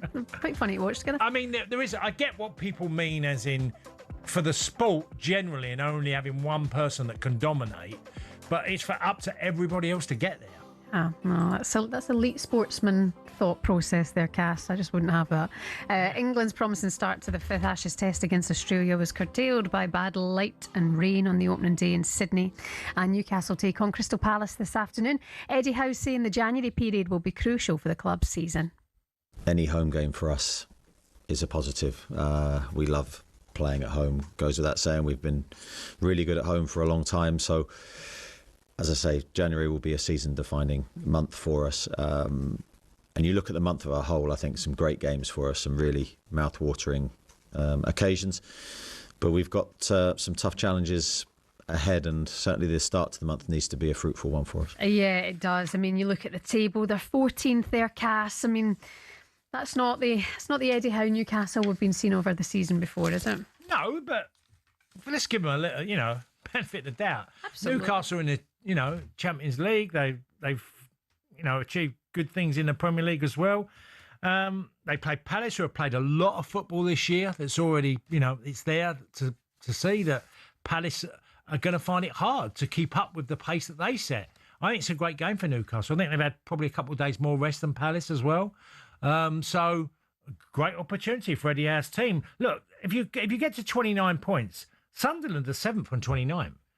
They can't get to Sunderland today. I know Sunderland are playing as well. They're away at Spurs. Okay. They could be equal on the same points as Sunderland today. What do you think he could be doing in terms of approach today? Do you think he could play Valdemata and Risa together? I'd like to see it. I think it'll be... This is he needs to be playing football. Yeah. He's a goal. He reminds me of Ian Wright. Ian Wright was obviously, I'd say, a lot... He won a lot, Ian, in his career. He won FA Cup. He's won the league with Arsenal. And look, he was a tenacious player, Ian, that had incredible ability to get goals. And what I've seen the last couple of years, that Vizza's a nuisance. Yeah. And Ian Wright was probably the best nuisance in football, because he always looked like he wanted to get goals. He got great fun out of getting goals. Vizza can do that be that type of player for Newcastle. Also, in terms of injuries, I mean, just reading here in the Telegraph, Damien Spellman saying that Howe could have fullbacks Tino Livramento, Kieran Trippier, as well as central defender Sven Botman available after injury as well. Yeah, good few coming back. Newcastle will take on Crystal Palace today at 3 o'clock. All of the updates for you on Game Day Live with Ian Danter from 2:30 here on talkSPORT today. 12:30 kickoff is Leeds against Manchester United. We have that one live and exclusive for you here. All of the build-up from 11 is at Elland Road, looking to beat the Red Devils in the league for the first time since 2002. Great flick on, it's going to be two, and it's Calvert-Lewin again! We have one big goal, we want to stay in this league. Oh, what a goal! Tanaka with an absolute screamer! Nothing is achieved yet. We have to keep going and to win many more points. That's 6 unbeaten for them now in the Premier League. They increased that gap to the bottom 3 to 7 points. Boos emanate around Old Trafford, except for the delirious away ends. Finished Manchester United 1, Wolves 1. It's quite clear that his lack of knowledge in everything is holding Manchester United back. When you play for Manchester United, you need to be ready for everything. For Manchester United, what a frustrating end to the calendar year. I heard that is a big derby, a great environment. This is a tough game for Manchester United. I'd take a point now, to be honest. I know that it means a lot to the fans, but we need to go there and try to win. I'm looking forward to it. I'm feeling confident, but Leeds, I mean, fair play to them. White's unbeaten in 6. United look to bounce back from the disappointing 1-1 draw with the Wolves. Joining us now is the last Leeds manager to beat Manchester United, Simon Grayson. You must still pat yourself on the back for that one, Simon. Morning. Good morning. Hi, Simon. Good morning, Cass. It's 16 years ago as yesterday, so it's not as if I'm never going to get that day, and it's still a nice memory to have, certainly, that's for sure. You got to have it. Well, what's the interesting thing, Simon, about Leeds is when Daniel Farke was under serious pressure, they lost 4 Premier League games in a row. And in them 4, they played 3 of them away, which were Brighton, Nottingham Forest and Man City. But after that Man City second-half performance that Leeds put on, that all changed. Then they go 6 unbeaten, and they look a completely different team than they were, certainly from the sort of end of November. Yeah, look, there was a lot of pressure on Daniel, as you mentioned there. I was at the City game, and the second half performance warranted at least a point. Played really, really well, and then Daniel fell onto the new system that a lot of people have maybe been talking about, that the players could be playing.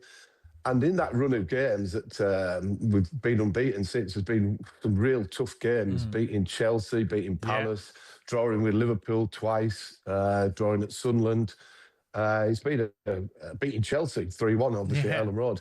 It's been a remarkable turnaround, and full credit to Daniel. The board's sticking with him, because sometimes when you go through a difficult spell, easiest thing is to sack the manager, but they've got a lot of faith in him, and it's been really good. Simon, I want to ask you this question because, look, you said there that the second half performance of Man City falling on the system. Why? You've been a manager. Why are so many managers afraid to play 2 up front, like Daniel Farke eventually did, and it has been rewarded in huge dividends on points, return and performance? Tell us why, Simon, you think. Is it the overload in midfield that so many managers are worried about? Yeah, I think that's the issue in terms of, I'm probably one of the managers that's in the smaller brigade. I love playing 2 up top, whether it's 3-5-2, 4-4-2, but in the Premier League, they do feel they get outnumbered in midfield areas. But when you looked at Leeds, and I mentioned this quite a bit, that the 2 wing-backs in Bogle and Goodmanson, 2 more attacking full-backs and defensive one. They had 3 good centre-backs who could have 3 in midfield. It ticked so many boxes for Leeds to go and do, and Daniel decided he wanted to do it. And obviously has benefited hugely from it. Yeah, and also he went very big in the summer, as in the size of his players, didn't he? Yeah, I think that was part of the recruitment, that they wanted to be physical, strong, get some sort of them attributes into the Premier League. Because last year they dominated the ball a lot, and I think they knew full well that they weren't going to be able to do that a lot this year. And even in that turnaround of results, they've been going a little bit more direct. They've not been playing out from the back as much. They've been getting up to Calvert-Lewin quickly, get people around him and supporting him and playing from there, which, again, isn't rocket science. To be fair, you don't have to play out from the back all the time, even though the modern day way of playing is to play a lot more passes. But it's horses for courses what players you've got within your group. Yeah. Tell us what you've made of Manchester United, Simon, because the 4-4 Bournemouth and the 1-1 with West Ham at home, both home games at Old Trafford. And, I can't make up my mind. One week I feel like there has been an element of it's moving forward, and then it goes back to type very, very quickly again at United. I think the word inconsistency, isn't it? That nobody knows really what you're going to get. For the large parts of it, Aherne has played 3 at the back, the 3-4-3, played 4 the other week for a couple of games, I think. They just don't seem to be able to hit a run where they can get 6 or 7 wins on the trot to really say, right, we've cracked this and we're on with it now. Look, being a Leeds supporter, we'd like to see all these inconsistency, to be fair. I know you would, and Leeds very well may take advantage of that today, and obviously it being at Ellen Road and it being a feisty rivalry there as well. But I do look at this Man United team and who we're missing today will be a bit of a nightmare. I mean, obviously Mbeumo and Diallo off at AFCON, good for them, nightmare for Man United. And then you've got no Bruno Fernandes, no Maguire, no De Ligt, no Kobe, Menu, so he's missing some key players today. Leeds must be licking their lips. Yeah, well, they'll be looking at it, but they'll be thinking, well, players are coming into the team, they've got something to prove, they want to stay in the team for the rest of the season. So, without a shadow of doubt, Daniel Farke and his group won't be underestimating Manchester United, because they have got some good players and they can put on a performance at any particular time, as we mentioned already. So, full of respect, but it's going to be one hell of a game. The atmosphere is going to be cracking. Leeds' record has been really, really good at Ellen Road. The support has been outstanding, and it's going to be one hell of a game today, that's for sure. Yeah, and I think we underestimate this type of game, Simon, don't we? Because they've been separated by different divisions over the years, that this is a pretty feisty game, isn't it? A match-up between Yorkshire and Lancashire, isn't it? Hatred, there. Yeah, it is, and it hasn't been a good game in the last 4 games, 4 meetings for Leeds, because Manchester United have been the dominant team. But at least we're on a decent run, full of confidence, and it is. Sometimes people can underestimate derbies, but this match has got sort of proper rivalry between it all. And I remember doing the game when we played him at Old Trafford, and Sir Alex was still there, and he was sort of loving all that sort of rivalry as well. And it is. It's a fantastic game. How much do you not want, even though you'd like Leeds to win, you don't want Daniel Farke to take your cheeky little record, do you, Simon? Well, somebody said that to me yesterday, actually, and I said, in a really, really selfish way, I'd like it to be a draw. I like your honesty, Simon. Fair play. Are you at the game today? Yes, I'm working for Leeds TV today, so it'd be great to be involved with a lot of the build-up and being around the scenes for most of the morning and the afternoon. Well, good. Enjoy it. Absolutely. Thanks for coming on, Simon. Always good and interesting. Your record. You're still. I'm deep down. I think you want Leeds just to get a victory. Well, I'll let you know in the morning. I love it, Simon. I love it. We appreciate you, Simon Grayson, there, the last manager for Leeds United to beat Manchester United. Will that change today? Will Daniel Farke get one up on Ruben Amorim and on Manchester United? You'll hear it live on talkSPORT at 12:30. Prediction, please. Because of what Simon says, the inconsistency of Manchester United is you just have no idea the level of performance they're capable of. I think if Leeds get it right, I can see the two up front, especially Calvert-Lewin, causing that United back three, if they go back three, because obviously that's been changing in recent weeks. I think they might just have the edge. I mean, Sesko's got, I said about Yoko. Sesko's got to step up. Got to start. He's got to start scoring or contributing way more than he has done for Manchester United. Yeah. So, big one on him today if he's starting. Like I say, Mbeumo's just such a mess. He's so good. He's such a mess. I mean, it's great he's at AFCON for him, but I was really shocked at some of the performances that I've seen from Manchester United, in recent weeks. I mentioned the Bournemouth and then West Ham not so long ago at home. They just didn't. They look really flat. Yeah. Ruben Amorim doesn't expect any of the injured players to return. That means no Fernandes, no Maguire, no Menu, no De Ligt, and of course Diallo and Mbeumo away to AFCON. So we heard from Alex Crook earlier on. He said he would snatch the handoff for a draw right now. You'll hear it live on talkSPORT at 12:30. Coming up for you next, we'll look ahead to some other juicy games coming up today. Everton take on Brentford at 3:00. We'll hear from the managers next.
Hello there, good morning. It's the Weekend Breakfast here on talkSPORT. Shebahn Aherne and former Republic of Ireland striker Tony Cascarino. Some of your other headlines flying about this morning. Emma Raducanu withdrew from her tie against Naomi Osaka as Great Britain started their United Cup campaign. I'll say that again. Campaign against Japan in Australia. Senegal are through to the quarter-finals of the 2025 AFCON.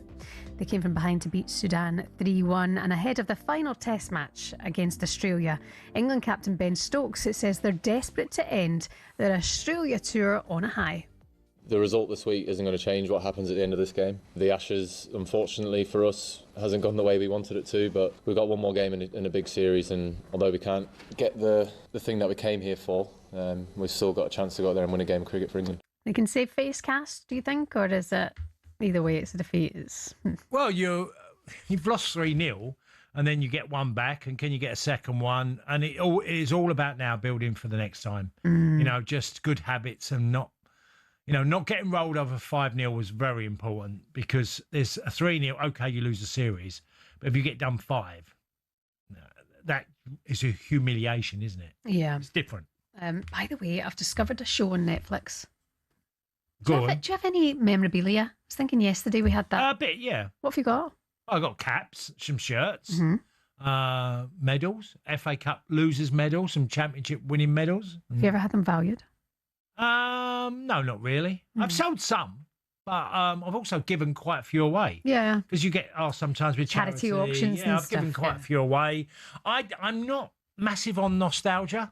I don't know why. I've never been. I always remember it from what I see and what I remember. They're the greatest memories. Of celebrating in dressing rooms with lads and all that. So I like the shirts thing, but not to a level you wouldn't see them all on picture frames on the all wall around and stuff, my house or whatever. In a bin bag somewhere up the loft. Yeah, my caps are in the lockup, and shirts and some trophies that I'd won, or I didn't really actually win anything, but I could. We did win the championship with Millwall, and I won the championship 3 times in France, and I had some great memories in there as well. Yeah, I mean, I wonder how much it's going to be valued at. There's this show on Netflix called King. I know some of them are crazy. Yeah. Yeah, and my most valuable things, by the way, got stolen. And I said this to Jeff Stanley in midweek. My Italian 1990. Our sponsors were Coca-Cola, and we had Coca-Cola bags. And I had the 2 biggest shirts I had was Frank Rijkaard when we played the Dutch, and Gianluca Vialli. When we played Italy in the quarter-final, I swapped them 2 shirts. But my shirts got stolen. They didn't never get to the... No. I was waiting at the carousel for the Coca-Cola bag, never came round. So someone had them. Someone's got it, so that might be worth a bit of cash then. Yeah, well it probably would be. As horrible as it is that when players pass away as well, it sort of adds value, which is, it's a bit weird to think like that. But, I'm really...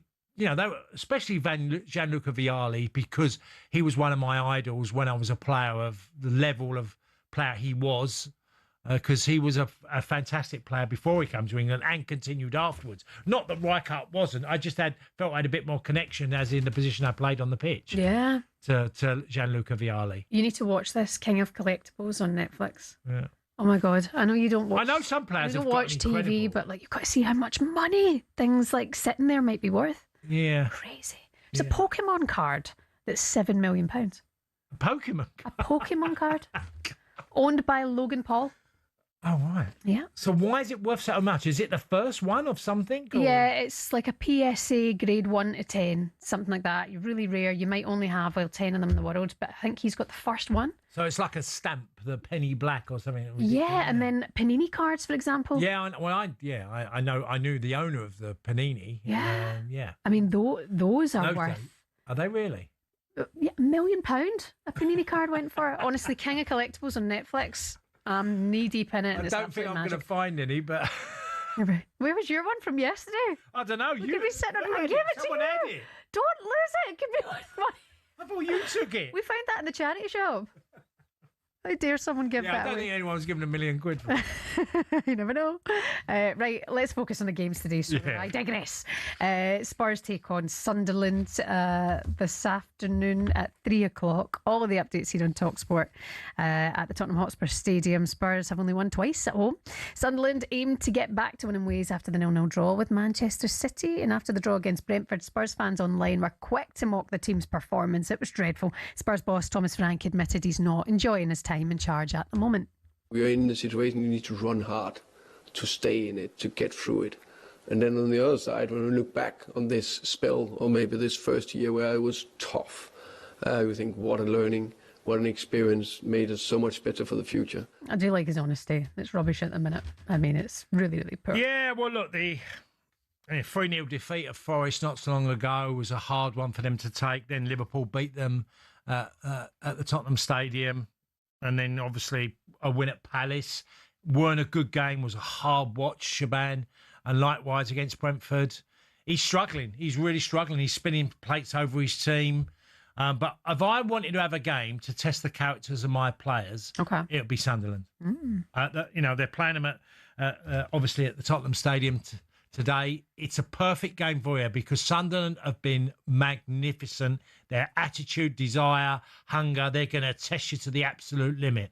So in some ways, I think Thomas Frank is looking forward to seeing his team, how they react to a side that's going to work their cover every blade of grass on the pitch. Yeah. You're going to have to match that.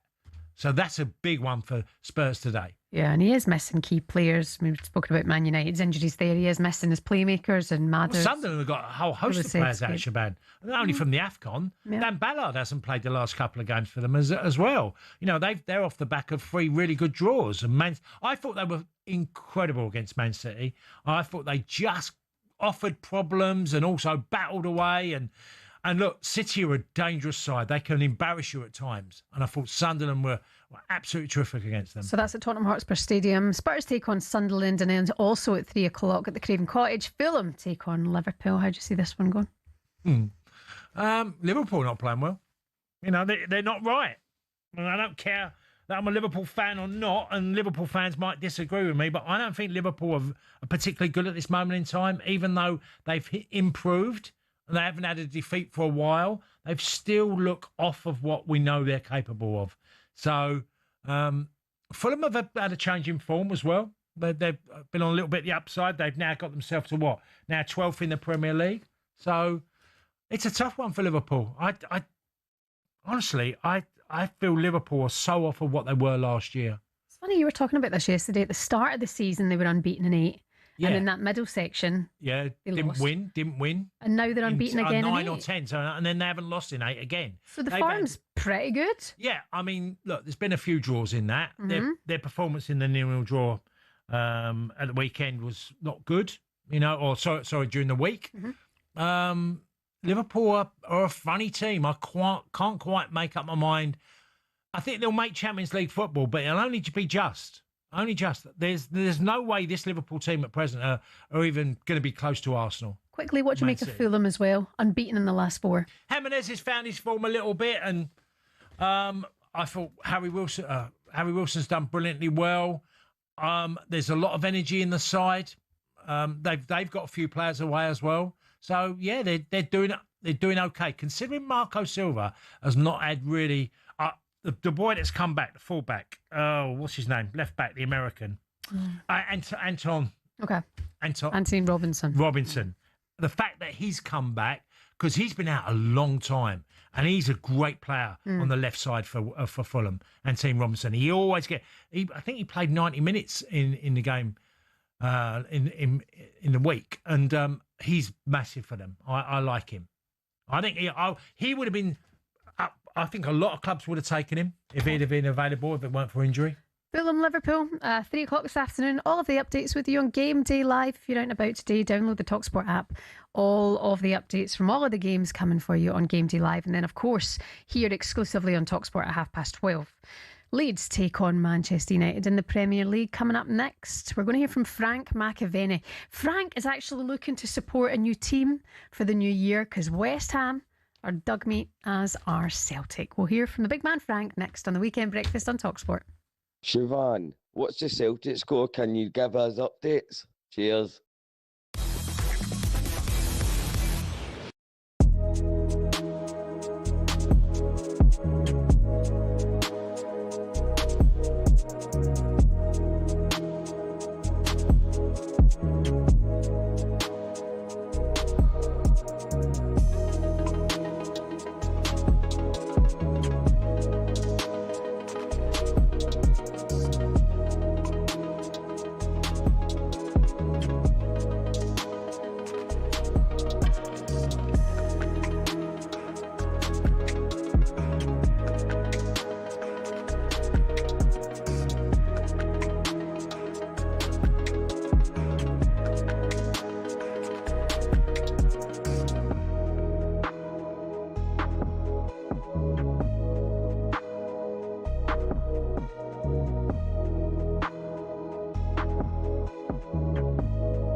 As Lewis Hamilton, now at Ferrari, dares to dream of a record 8th F1 world title, the Tifosi will be hoping the Brits can bring glory back to Italy.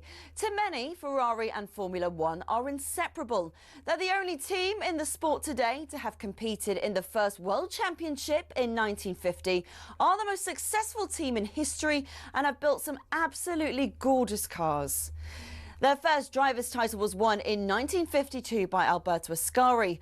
Considered one of F1's most dominant and best-loved champions, he drove the iconic Ferrari 500 and defended his title the year after. It was Juan Manuel Fangio in his Ferrari 250 who secured the team's next driver's title in 1956. Remember, he was world champion 5 times with 4 different teams. Mike Hawthorne, Phil Hill and John Surtees also won titles for Ferrari in the 50s and 60s, and the cars back then were beautiful, and they even sounded great, didn't they?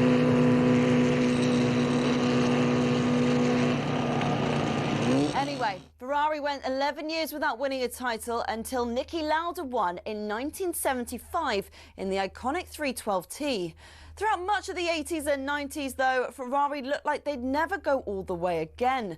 Le Professeur Alain Prost came pretty close in 1990, but lost out to his bitter rival and former teammate at McLaren, Ayrton Senna. It was only when John Todt recruited a swathe of staff from outside of Italy, including Michael Schumacher, that the glory days returned 21 years after their last driver's title. The turn of the century saw the prancing horse sprint to an unprecedented 5 consecutive championship doubles. And after Schumacher left, Kimi Raikkonen reclaimed the driver's title immediately. But despite employing 1,500 people, the Iceman remains the last Ferrari world champion. So, 16 constructors' titles, 7 more than McLaren, and 15 drivers' titles, 4 more than, again, McLaren. Ferrari are truly Formula One's top team. Forza Ferrari.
Good morning. Welcome along to Sunday's Weekend Sports Breakfast here on talkSPORT. We're live on your smart TV. We're on your YouTube channel. It's Shebahn Aherne and former Millwall striker Tony Cascarino. Good morning. Luke Littler has done it again. Another one. He's claimed the World Darts Championship title back-to-back after defeating Jan van Veen in the final. He's hit the treble 19, he needs double 15, and we are witnessing sporting brilliance. Littler does go back to back.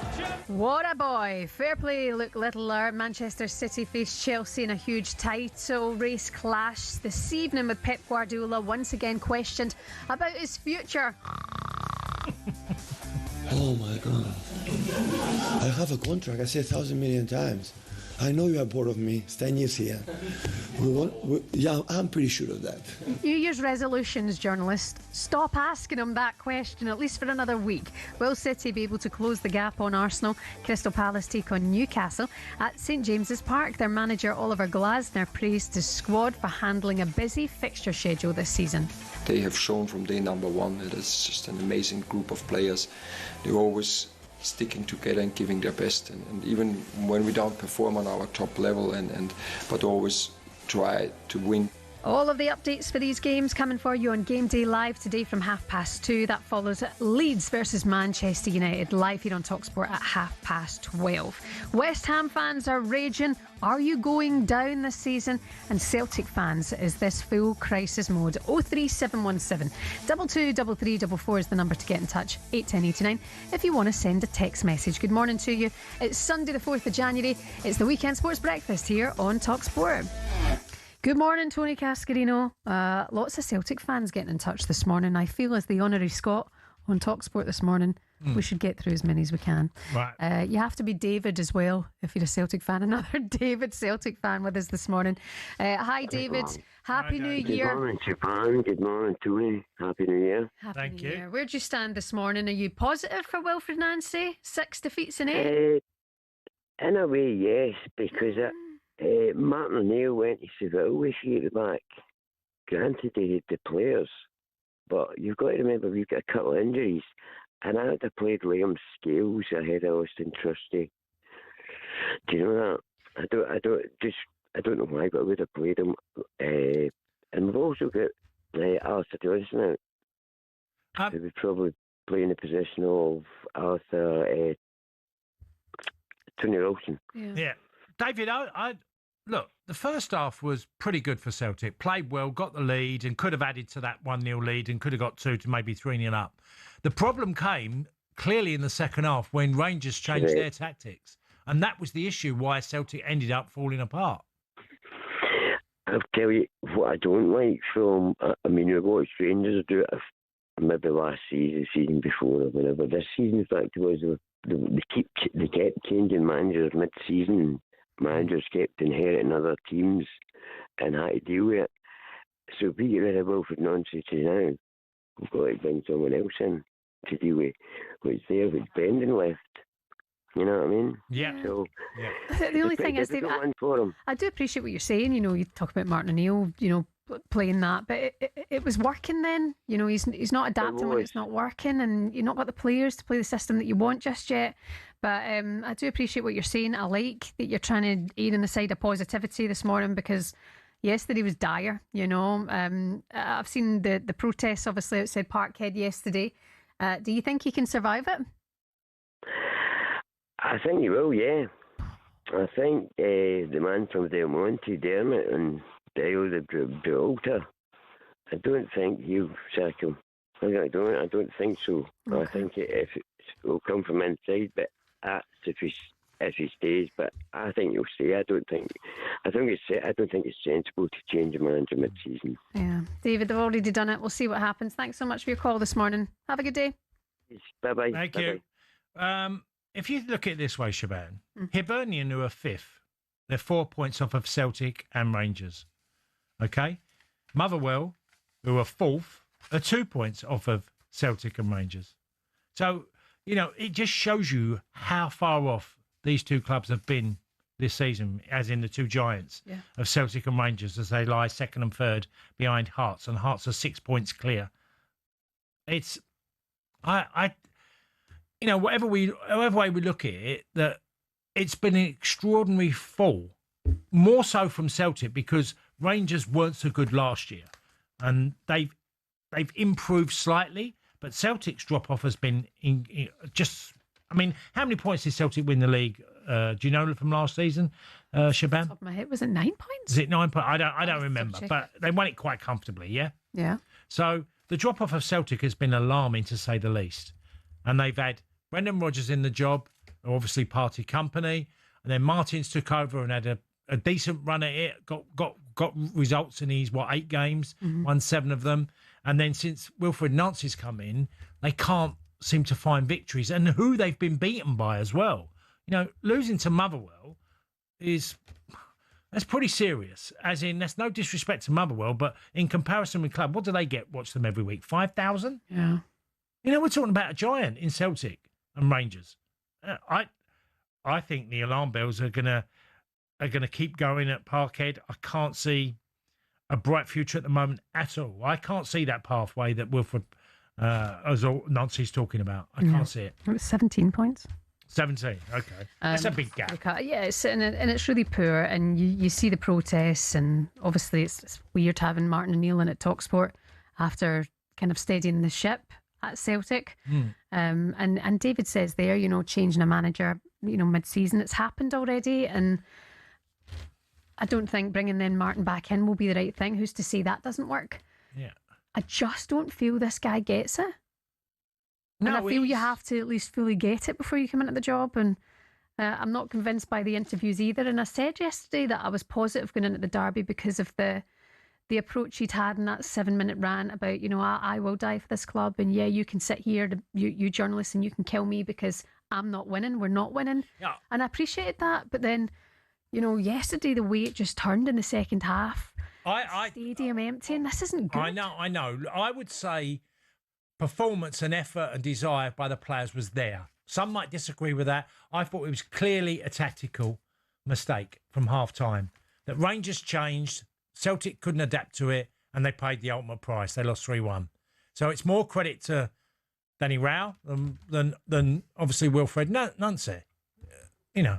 I actually feel that I didn't see a lack of effort. First half, it was there in spades. They were really good, Celtic. Should have been home and dry, and they weren't, and then end up paying a price. Yeah, lots of you getting in touch in the text about this. 81089, I'll go through them all in just a minute. And again, the way this season's happened, it's all been so turbulent. Only thing is now the banter's changed as well, Cass. I mean, it was funny for the Russell Martin situation at Rangers for Celtic fans to look and go, now this is actually worse than Russell Martin at Rangers. Celtic are in a worse position. It's getting, how does all that happen in one season? The board have to sort it right now. They should be in a board meeting at this moment in time if they'd not have been in it last night. Well, whatever's happened upstairs has affected the football club. But they still have, Rangers spent good money. Schmidt, who got a couple of goals yesterday, hasn't really, got going up until yesterday getting a brace. Look, Celtic have probably been as prudent as they've been for years in the market and sold players, and clearly the fans at Parkhead are angry at the level of support the board has not given their managers. Yeah. That's why Brendan Rodgers has left. Yeah. Quite clearly, that's the obvious reason that he didn't feel that he could take the club any further. Yeah. Good morning to Bob. He says, Shebahn, to describe the current situation as the worst ever completely lacks context. In 1947, they only stayed in the old First Division. Yeah, I get all that. We're talking about, You can always find a worse period. Come on. We're talking in recent history. Shebahn, you're of a certain age. It's certainly in your lifetime, it hasn't been worse than this. Yeah. Morning, guys. I think it's great that Celtic are not running away with the league. Makes it better. League, arrogant, entitled fans. A few of you calling me entitled and arrogant this morning. I'm sorry. I will speak on behalf of the Celtic fans who are out protesting today. This is not good enough. This is dire. Are we not allowed to say Rangers that? It's not entitlement. It's terrible. And Rangers fans were doing that as well. And Rangers fans are entitled to do the same as well. They did it. I'm loving some people having a right go. I mean, it's funny. It is a bit of banter as well on the text today, saying that Ali McCoy will be rubbing his hands together. I'm sure he will be. He'll be a happy chappy. We've got Chris in Livingston with us now, 03717 22 33 44. Chris, are you here to be, on the side of Celtic or Rangers this morning? None of them, Shebahn. I'm a massive Ipswich fan, but my local team is Livingston. Mm-hmm. So we're in a bit of dire straits, but we're not calling for Martindale's head here. But Rangers and Celtic have had the monopoly in the Premier League for the last 40 years. And now Celtic are having a bit of a slump. They're thinking at the end of the world's nigh. It's not. You've got to give credit to Hearts here, who Derek McInnes has went in and done a fabulous job there. And, Celtic fans just need to wind it in a bit. Not all the best managers Celtic had won their first 10 games. Jock Stein barely won a game and then he became one of the most successful managers ever. I mean, Celtic fans and Rangers fans just need to just accept the reality that they are not good enough this season. There are a lot of changes, and Scottish football as a product is not good. It's not great. And I think it's just a refreshing change to see somebody like Hearts coming in and having a go. Yeah, I agree with that, Chris. I agree with that. But you can't look at Nancy and the game plan and the last, losing 6 games in 8 and saying Celtic are better than that. They can do better than that. Yeah, I mean, Celtic have got an expectation, and so have Rangers, that they've got to win every single game, every single week, or the fans get on their back. I mean, Celtic yesterday, they lost 3-1, and Rangers got it right in the second half. But Celtic should have walloped Rangers in that first half. Exactly. They just didn't take their chances. Mm-hmm. And I think Nonce himself, I don't think he was the right fit from the start myself. I really don't. They should have kept Martin and Neil, especially until the Cup was done, the League Cup was finalised, and then had a look for something better. But as an outsider looking in, you've really got to have a look at the Celtic board and what their ambitions actually are for Celtic and question that rather than question Nonce and question the players. Wouldn't it be an incredible irony if St Mirren, which they've done, won the League Cup and Hearts won the Premier League? Looks like that's absolutely going to... That would have seemed such a... Remember 1986, don't you, where Hearts lost it in the last day of the season, Celtic had to go to Loughborough and win 5-0, so... Yeah, but it's nice to see, though. It's a refreshing change. And I think we should be applauding people like Hearts and especially Motherwell, who have played some great football right now. But everything's concentrated in Rangers and Celtic, not because they're entitled. I think they've ruined Scottish football with their success, but it's up to the other teams to catch them up. So, swings and roundabouts. And one final word, Chris, is the fact that Sir Alex did it with Aberdeen, and it was probably one of the most memorable times in Scottish football when they won the league. Yes, it was, and the new firm back then in the late 70s and the early 80s. Aberdeen and Dundee United were Aberdeen beat Real Madrid in the Cup Winners' Cup, and Dundee United got to UEFA Cup final and lost in Gothenburg. And there were good times. And then David Murray came in at Rangers and kind of ruined it for everybody with their 9 in a row. Celtic went 9 in a row. And from them, Scottish football's just died because of their success. But you can't blame that on Rangers and Celtic. It's up to the rest to catch up. Yeah, Chris, what a great call. Thank you so much for getting in touch today. We appreciate it. Cheers, Chris. Thank you. Oh, he's gone. Chris, thank you very much. Yeah, very good East football. Yeah, no, absolutely. Got to give him that. Either way, I'm still going to be bitter and twisted between now and 9 o'clock. You're listening to the Weekend Breakfast here on talkSPORT. Coming up next, we're going to celebrate a Premier League star who's celebrating a big birthday today. You'll find out next.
and welcome to talkSPORT Goals. We're taking you through what should be another busy day of football. Chance to win it! We don't need to do that, guys. I'm going to owe you an apology. How would you get to that conclusion? That's a weak mentality. Oh, get out of it.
Good morning, it's the Weekend Sports Breakfast here on talkSPORT. Shebahn Aherne Tony Cascarino. I wonder how Rod Stewart's feeling this morning. He probably isn't up. And I would imagine that he wouldn't even be good to come on radio because I think his rant would be pretty epic. Bit hefty.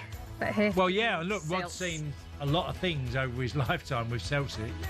And look, you can always reference a worse time than now. You know, you can. But as we stand, Celtic have fallen off a big cliff in a minute. Mm-hmm. Somebody who's forever young and still playing in the Premier League we have to celebrate today. Happy birthday to James Milner. Yes. Was he 40? He's 40. Yeah. 40 today. Isn't that absolutely amazing? Still kicking for Brighton. Featured 11 times so far this season. It's a rare sight, but it has happened, isn't it? Yeah, other players have... Well, I got to 38 and I thought I'd done incredibly well to get to 38 because my body was literally falling apart by the time I got to 38. My old playing pal, Teddy, got to Sheringham, got to 40 plus in the Premier League. There was others. Giggs definitely done it, didn't he? Giggs did it, yeah. Who would be the other one? We're talking about him yesterday. We're talking about this morning, Celtic. Oh, Celtic. Yeah. And Leeds. Strachan. Yeah. Gordon Strachan, yes. Kevin Phillips did it. Yeah, Kevin Phillips, he played to a ripe old age. What, Premier League as well at 40? Was Kevin Phillips in the Premier League? Maybe not. I mean, look, I think Sheridan got to 42 at Colchester. I'm pretty sure he went to Colchester in his final move. But Premier League of being playing at 40, that's a massive ask. Yeah. Look, Ronaldo's done it, hasn't he? But he's in the in the Middle East at the moment. So... yeah, it's a ripe old age because you've got to keep up with them youngsters who can all run for fun at 19, 20 and 21. They can all run. Yeah, incredible. Absolutely brilliant. Happy birthday, James Milner. Some man for one man. Yep. I hope you celebrate right today. Time to get the latest odds now with Coral. The Coral Daily Download on talkSPORT with Coral. Get set to bring the cheer this festive season with a sleigh full of free rewards from Coral. 18 plus gambleaware.org. Good morning, John Hill. You're a long way off 40, aren't you? Not far away, Shebahn, unfortunately. The glory years, the youth years are long past me now. So, I'll be celebrating that birthday not near future. Brilliant, though, isn't it? It's so good, a 40-year-old Premier League player. It's good. It gives everybody amazing. That hope, doesn't it? Well, he's about he's about 7 or 8 years older than his manager. Yeah, that's funny. You know. Yeah, good point. Absolutely. Yeah. Tell us, John. Still delivering, to be fair to him. Yes. Still doing a job. Well, they got a result yesterday after a tricky period. But tell us today, John, obviously title odds because Arsenal have gone to Bournemouth and got that, obviously, vital victory. How short are they? Well, they're 2-5 now, Cass. 5-2 City. So, they're in a good position, aren't they, at the turn of the new year? Arsenal managing to hold on as well, aren't they, in important games? That could have easily have gone 3-3 yesterday, I thought, but they held on to the victory, so an important one. So the betting very much says it's a 2-horse race from here, Cass. Do you agree with that? Yeah, I can't. I mean, I agree with that. I think if anyone slips up, it is the most likely team is Villa, because their consistency over 2020-25 has been extraordinary. We're not just talking about this season, John. We're talking about the whole of the year. Incredible, and in European competitions as well. So you have to hand it to Unai Emery. I'm amazed he's not being linked to the likes of the Chelsea job and some of the other jobs that have been available in the last few months. He did a tremendous job. I'd have him as the manager of the year, manager of the season, without doubt. Yeah, you're going to upset a few Villa fans there. Yeah, careful, sorry, John, man. They'll come for you. So jailbait from you there this morning, John. By the way, who have you got in terms of odds then for Chelsea? Is it still Rosinia who's in there at the top? Yes, absolutely. Yeah, 1-7, very short on the betting now, isn't he? Reports suggest that he's the man they're looking at. Is he going to accept it? It's a big job to turn down, isn't it, for him? So yeah, very much expect him to take that role and. Got a big job on his hands, hasn't he? In terms of today, Chelsea fans, you're outsiders, 18-5 to come away from the Etihad Stadium with victory. Not got a great record, Chelsea, against City are red. I think the 2021 Champions League final, the last time they beat them. So a long run of disappointing results against City. City 8-13 to win today. And you mentioned it, Kath, they can't really afford a slip-up, can they? They want to keep that pressure on Arsenal, so very important game today for Manchester City. What about the early one, John? Leeds are taking on Manchester United. Leeds have been in, I'd say, fine form. Actually, Man United in the last 10 Premier League games, I think have got more points than Leeds. Yeah. But Leeds feel like a slightly different team in the last month. So what price are Leeds and Man United? Yeah, it should be a good game, shouldn't it? And obviously a big derby, this, isn't it? The Pennines derby, and very little separate the two sides in our betting. 8-5 Leeds, 17-10 Manchester United. So very little, as I say, between the two sides. The last time Leeds beat Manchester United was 16 years ago on this weekend, and that came in the FA Cup when they were a League One side. So they'll be hoping to end that run, won't they, Leeds, against their rivals there. But yeah, it should be a cracker to kick us off at lunchtime today. And then a few games at 3 o'clock as well, just to go through here. Liverpool 10-11 to beat Fulham. Spurs are taking on Sunderland, 5-6 Spurs to beat Sunderland. And then Everton versus Brentford. We've got England's number one against Ireland's number one goalkeeper, and this one 7-5 Everton, 21-10 Brentford. And then just to finish off, Newcastle taking on Palace. Newcastle 13-20 favourites, 4-1 Crystal Palace. Oh, well, there's the darts has ended, John, and the racing, probably not on anyway most places in the country. So very little else to have a bit of fun with. You doing any New Year's resolutions? Yeah, we've got the cricket as well, haven't we? The cricket. The cricket. Sorry, yeah. Yeah, forgot about it. We mustn't forget about that. Obviously, the Ashes is over. But the series, the fifth test is still alive, and England have actually done well. I've woken up some good news this morning for a change. 211 for free England. I think rain just interrupted the final session there. Joe Root on 72, Harry Brook on 78. So they look on course for centuries. Harry Brook 2-5 to get his century. Brook 1-2 for the century, and England 6-4 to win this Test match. By 5-4 Australia. So yeah, nicely poised going into day two. You mentioned the darts, brilliant from Luke Littler again. He just looks on course to dominate, doesn't he? And go after that record that Phil Taylor set. It's a long way away. What is it? 16 world titles, but. He's already odds on at 4-5 to win next year's World Championship, Luke Littler. So yeah, he's in good place for that.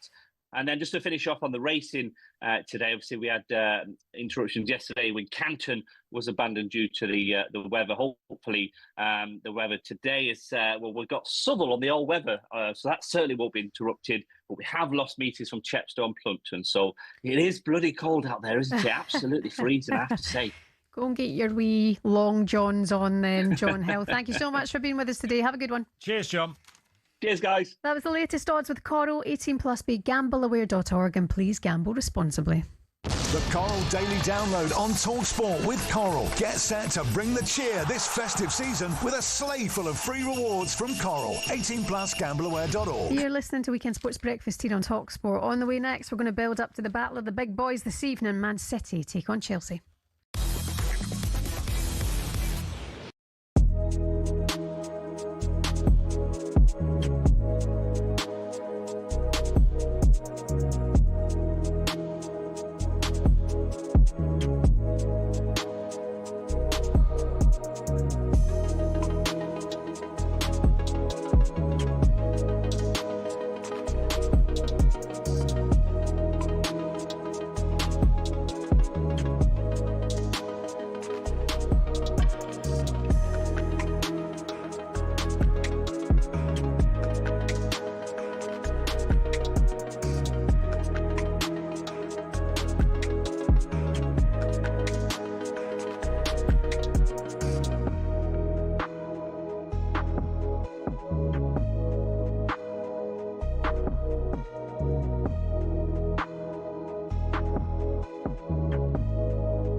Good morning, it's the Weekend Sports Breakfast here on talkSPORT. Shebahn Aherne and former Chelsea and Celtic striker Tony Cascarino with you. Sean Custis and Henry Winter here at 9 o'clock this morning with the Sunday edition. And then, of course, 12:30, Leeds take on Manchester United live here on talkSPORT. You going home to set up the sound system and shut the doors? Well, I'm going to ring your bell for your early lunch. game. I'm going to watch Manchester United travelling to Leeds at Ellen Road. I'm going to take a particular interest. I'm hoping to do a column on Shesko and Manchester United. If he's playing, you have to wait for team selection, don't you? Yeah. Just because it's been a pretty sticky start to the season. But all the major big signings in the centre forward position, no one's really got going. Voltemada's probably at Newcastle, probably the best at the moment. Ekitike, I probably would have said him number one, really, because he's really stood out. But you take the others, some of them have been blighted by injury, like Gyökeres has had an injury. Vizza got an injury, didn't he? Joining Newcastle, was injured for quite a while. So it's a tough one for the new arrivals. See, when you write your column, do you? No, it's ghostwritten.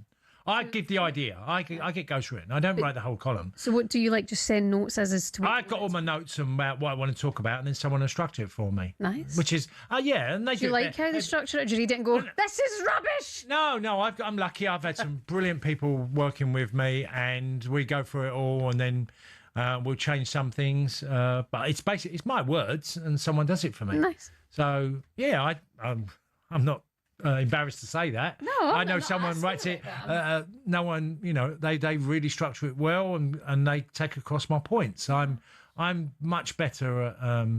I feel one of my biggest strengths is what I see and what I say is the best way I like to put things down. And then somebody puts it in the column. Yeah, I know roughly what my idea already is, but I want to obviously give the player the chance to see what I'm seeing for Manchester United. Sesko's an interesting one for me because he was another big fee that Manchester United went after.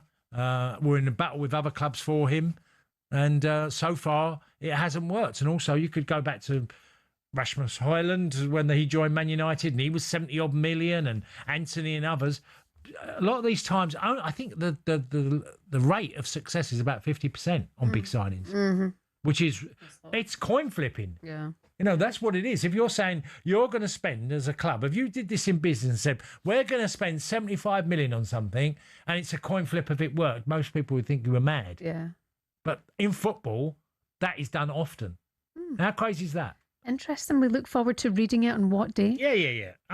It could change because obviously, when I went to watch Calvert-Lewin last year, I had this piece that I thought about Calvert-Lewin, and I did it just recently because it worked because now he's back playing. I went there, he walked off injured after 12 minutes. Oh, and I was like, can't really do that now, can I?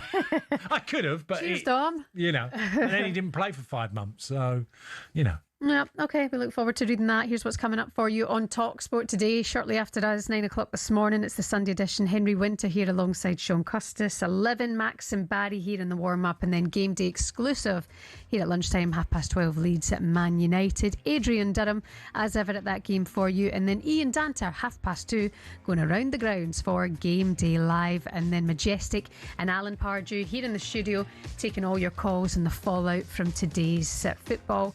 And then the main man, Danny Kelly, 9 o'clock on the Trans Euro Express to see you through your Sunday evening. Download the talkSPORT app and take us anywhere with you this Sunday.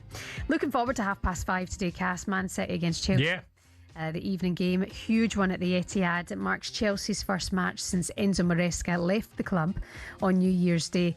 So it's interim boss Callum McFarlane. He said that despite a challenging few days, the players have remained highly professional. You don't know what to expect really, but they were, the energy and enthusiasm in training was exceptional today. They seem really focused. They're really driven, hungry. They know we've got a massive game on Sunday and we're going to have to be at our best. So you can feel that. They're professionals. They've done this a long time. They've been here before.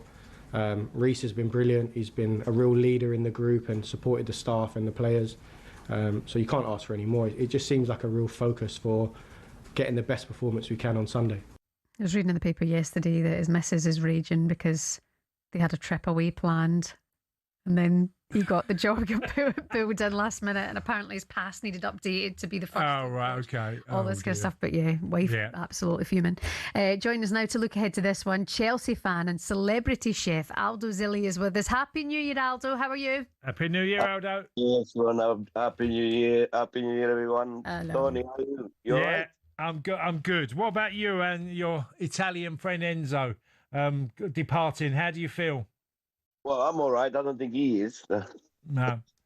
How do you think he feels? How do you think? What do you feel? Because you're a Chelsea fan, okay, Aldo, and you've witnessed a lot over the years. And I felt a few weeks ago when he spoke out about how he didn't feel he had the support of the club, and I thought it was a bit of a nail in his coffin to some level because he didn't give an answer of what actually was wrong.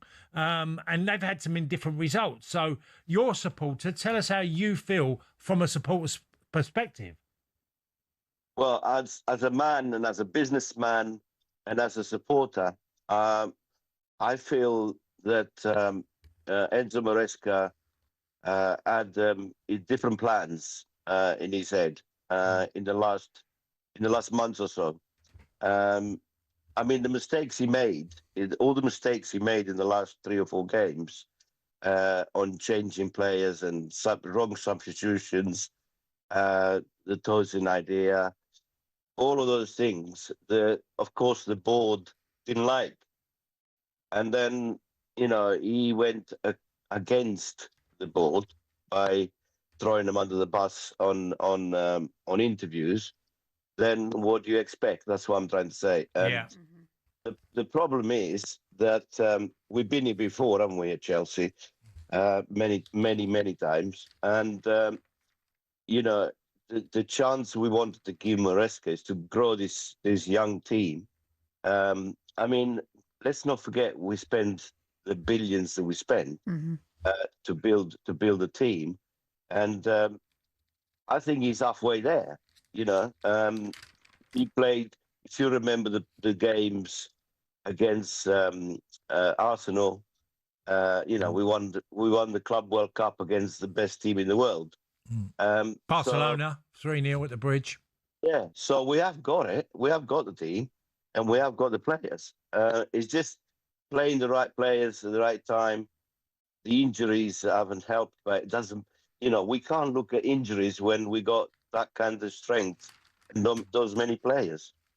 Yeah, it's a difficult one, Aldo, because it feels like you said it's, as in the chef terms, it's a half-baked pie, isn't it? It is half-baked pie, yeah. But in my business, we are a team business in a kitchen, and if you haven't got the leader that can shout and scream at you and make you do things and wake you up at the right time, when the orders come, then you're going to end up in a mess, are you? Yeah. Are you a shouter and a screamer?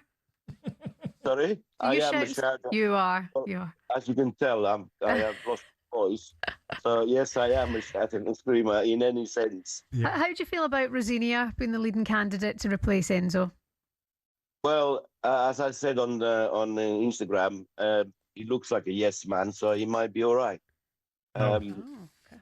But my issue there again is, I would have liked to have seen a Fabregas, so I'd like to have seen someone, mind you, Fabregas is probably in the same league, but at the moment, but he's going to be one of the best managers in the world because I know him from Como, where my son was.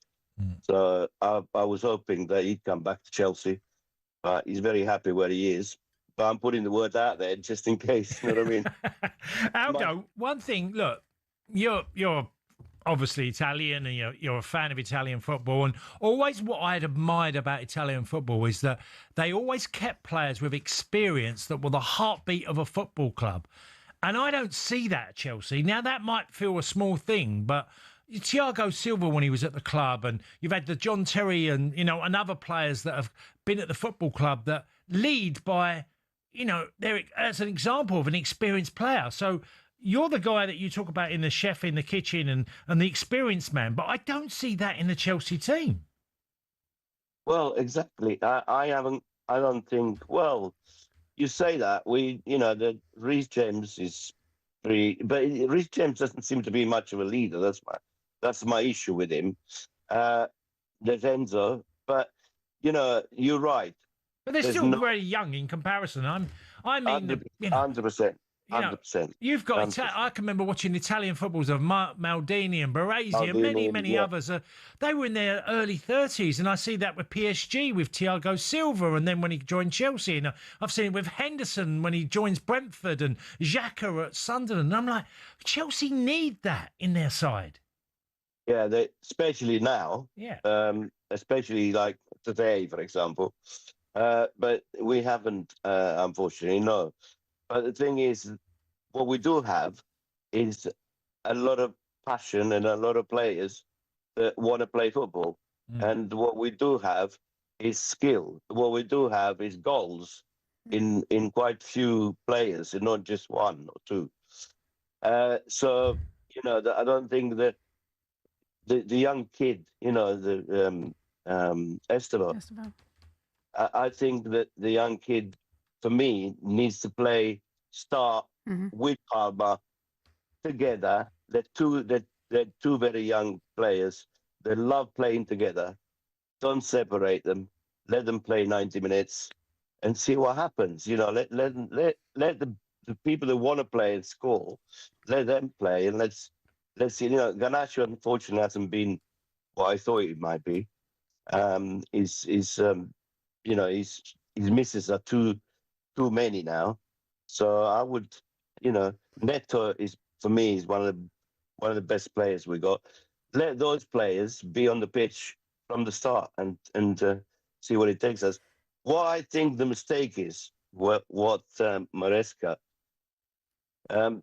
when we were winning, he would substitute and make the wrong substitute, and then we'd lose or draw. Well, go in there, win first, score, and then see a bad substitution when you're winning 2 or 3-0. Yeah. Okay, Aldo, prediction for today, please, before we let you go. God. Tough one for McFarlane, isn't it? Oh, God, I wish you didn't ask me that. I think the prediction today, I'm a Chelsea supporter, so I'm going to have to go with Chelsea, and I'm going to have to go 3-2. Oh, okay, interesting. Aldo, you got any New Year's plans? Big goals today. New Year's plans. Well, when I get better, I've been ill, so I've had a bit of a horrible virus. So New Year's plans is to hopefully we're opening a very nice big club sort of restaurant in an hotel called the Royal Bell in Bromley. So that's my. It's near me. I know the Royal Bell. Well, there you go. Book us in for a table for two then. You two are honorary members. Love it. Yeah, I know well. Love it. Aldo Zilli, thank you so much for your time today. Cheers, Aldo. Lovely to see you. See you soon. Take care of yourself. Get well soon, Chelsea fan and celebrity chef Aldo Zilli. Go on then, get us on a list. Text him. I'll go. I don't dive in. I play it cool. Yeah, no, I'm not being cool. It's just I'm straight in there. 2 foot. Send me his number. I'll start the table next Saturday. You listen to the Weekend Breakfast here on talkSPORT. Coming up next, we'll build up to the rest of today's Premier League action. Good morning to you.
26k for 2026 on talkSPORT.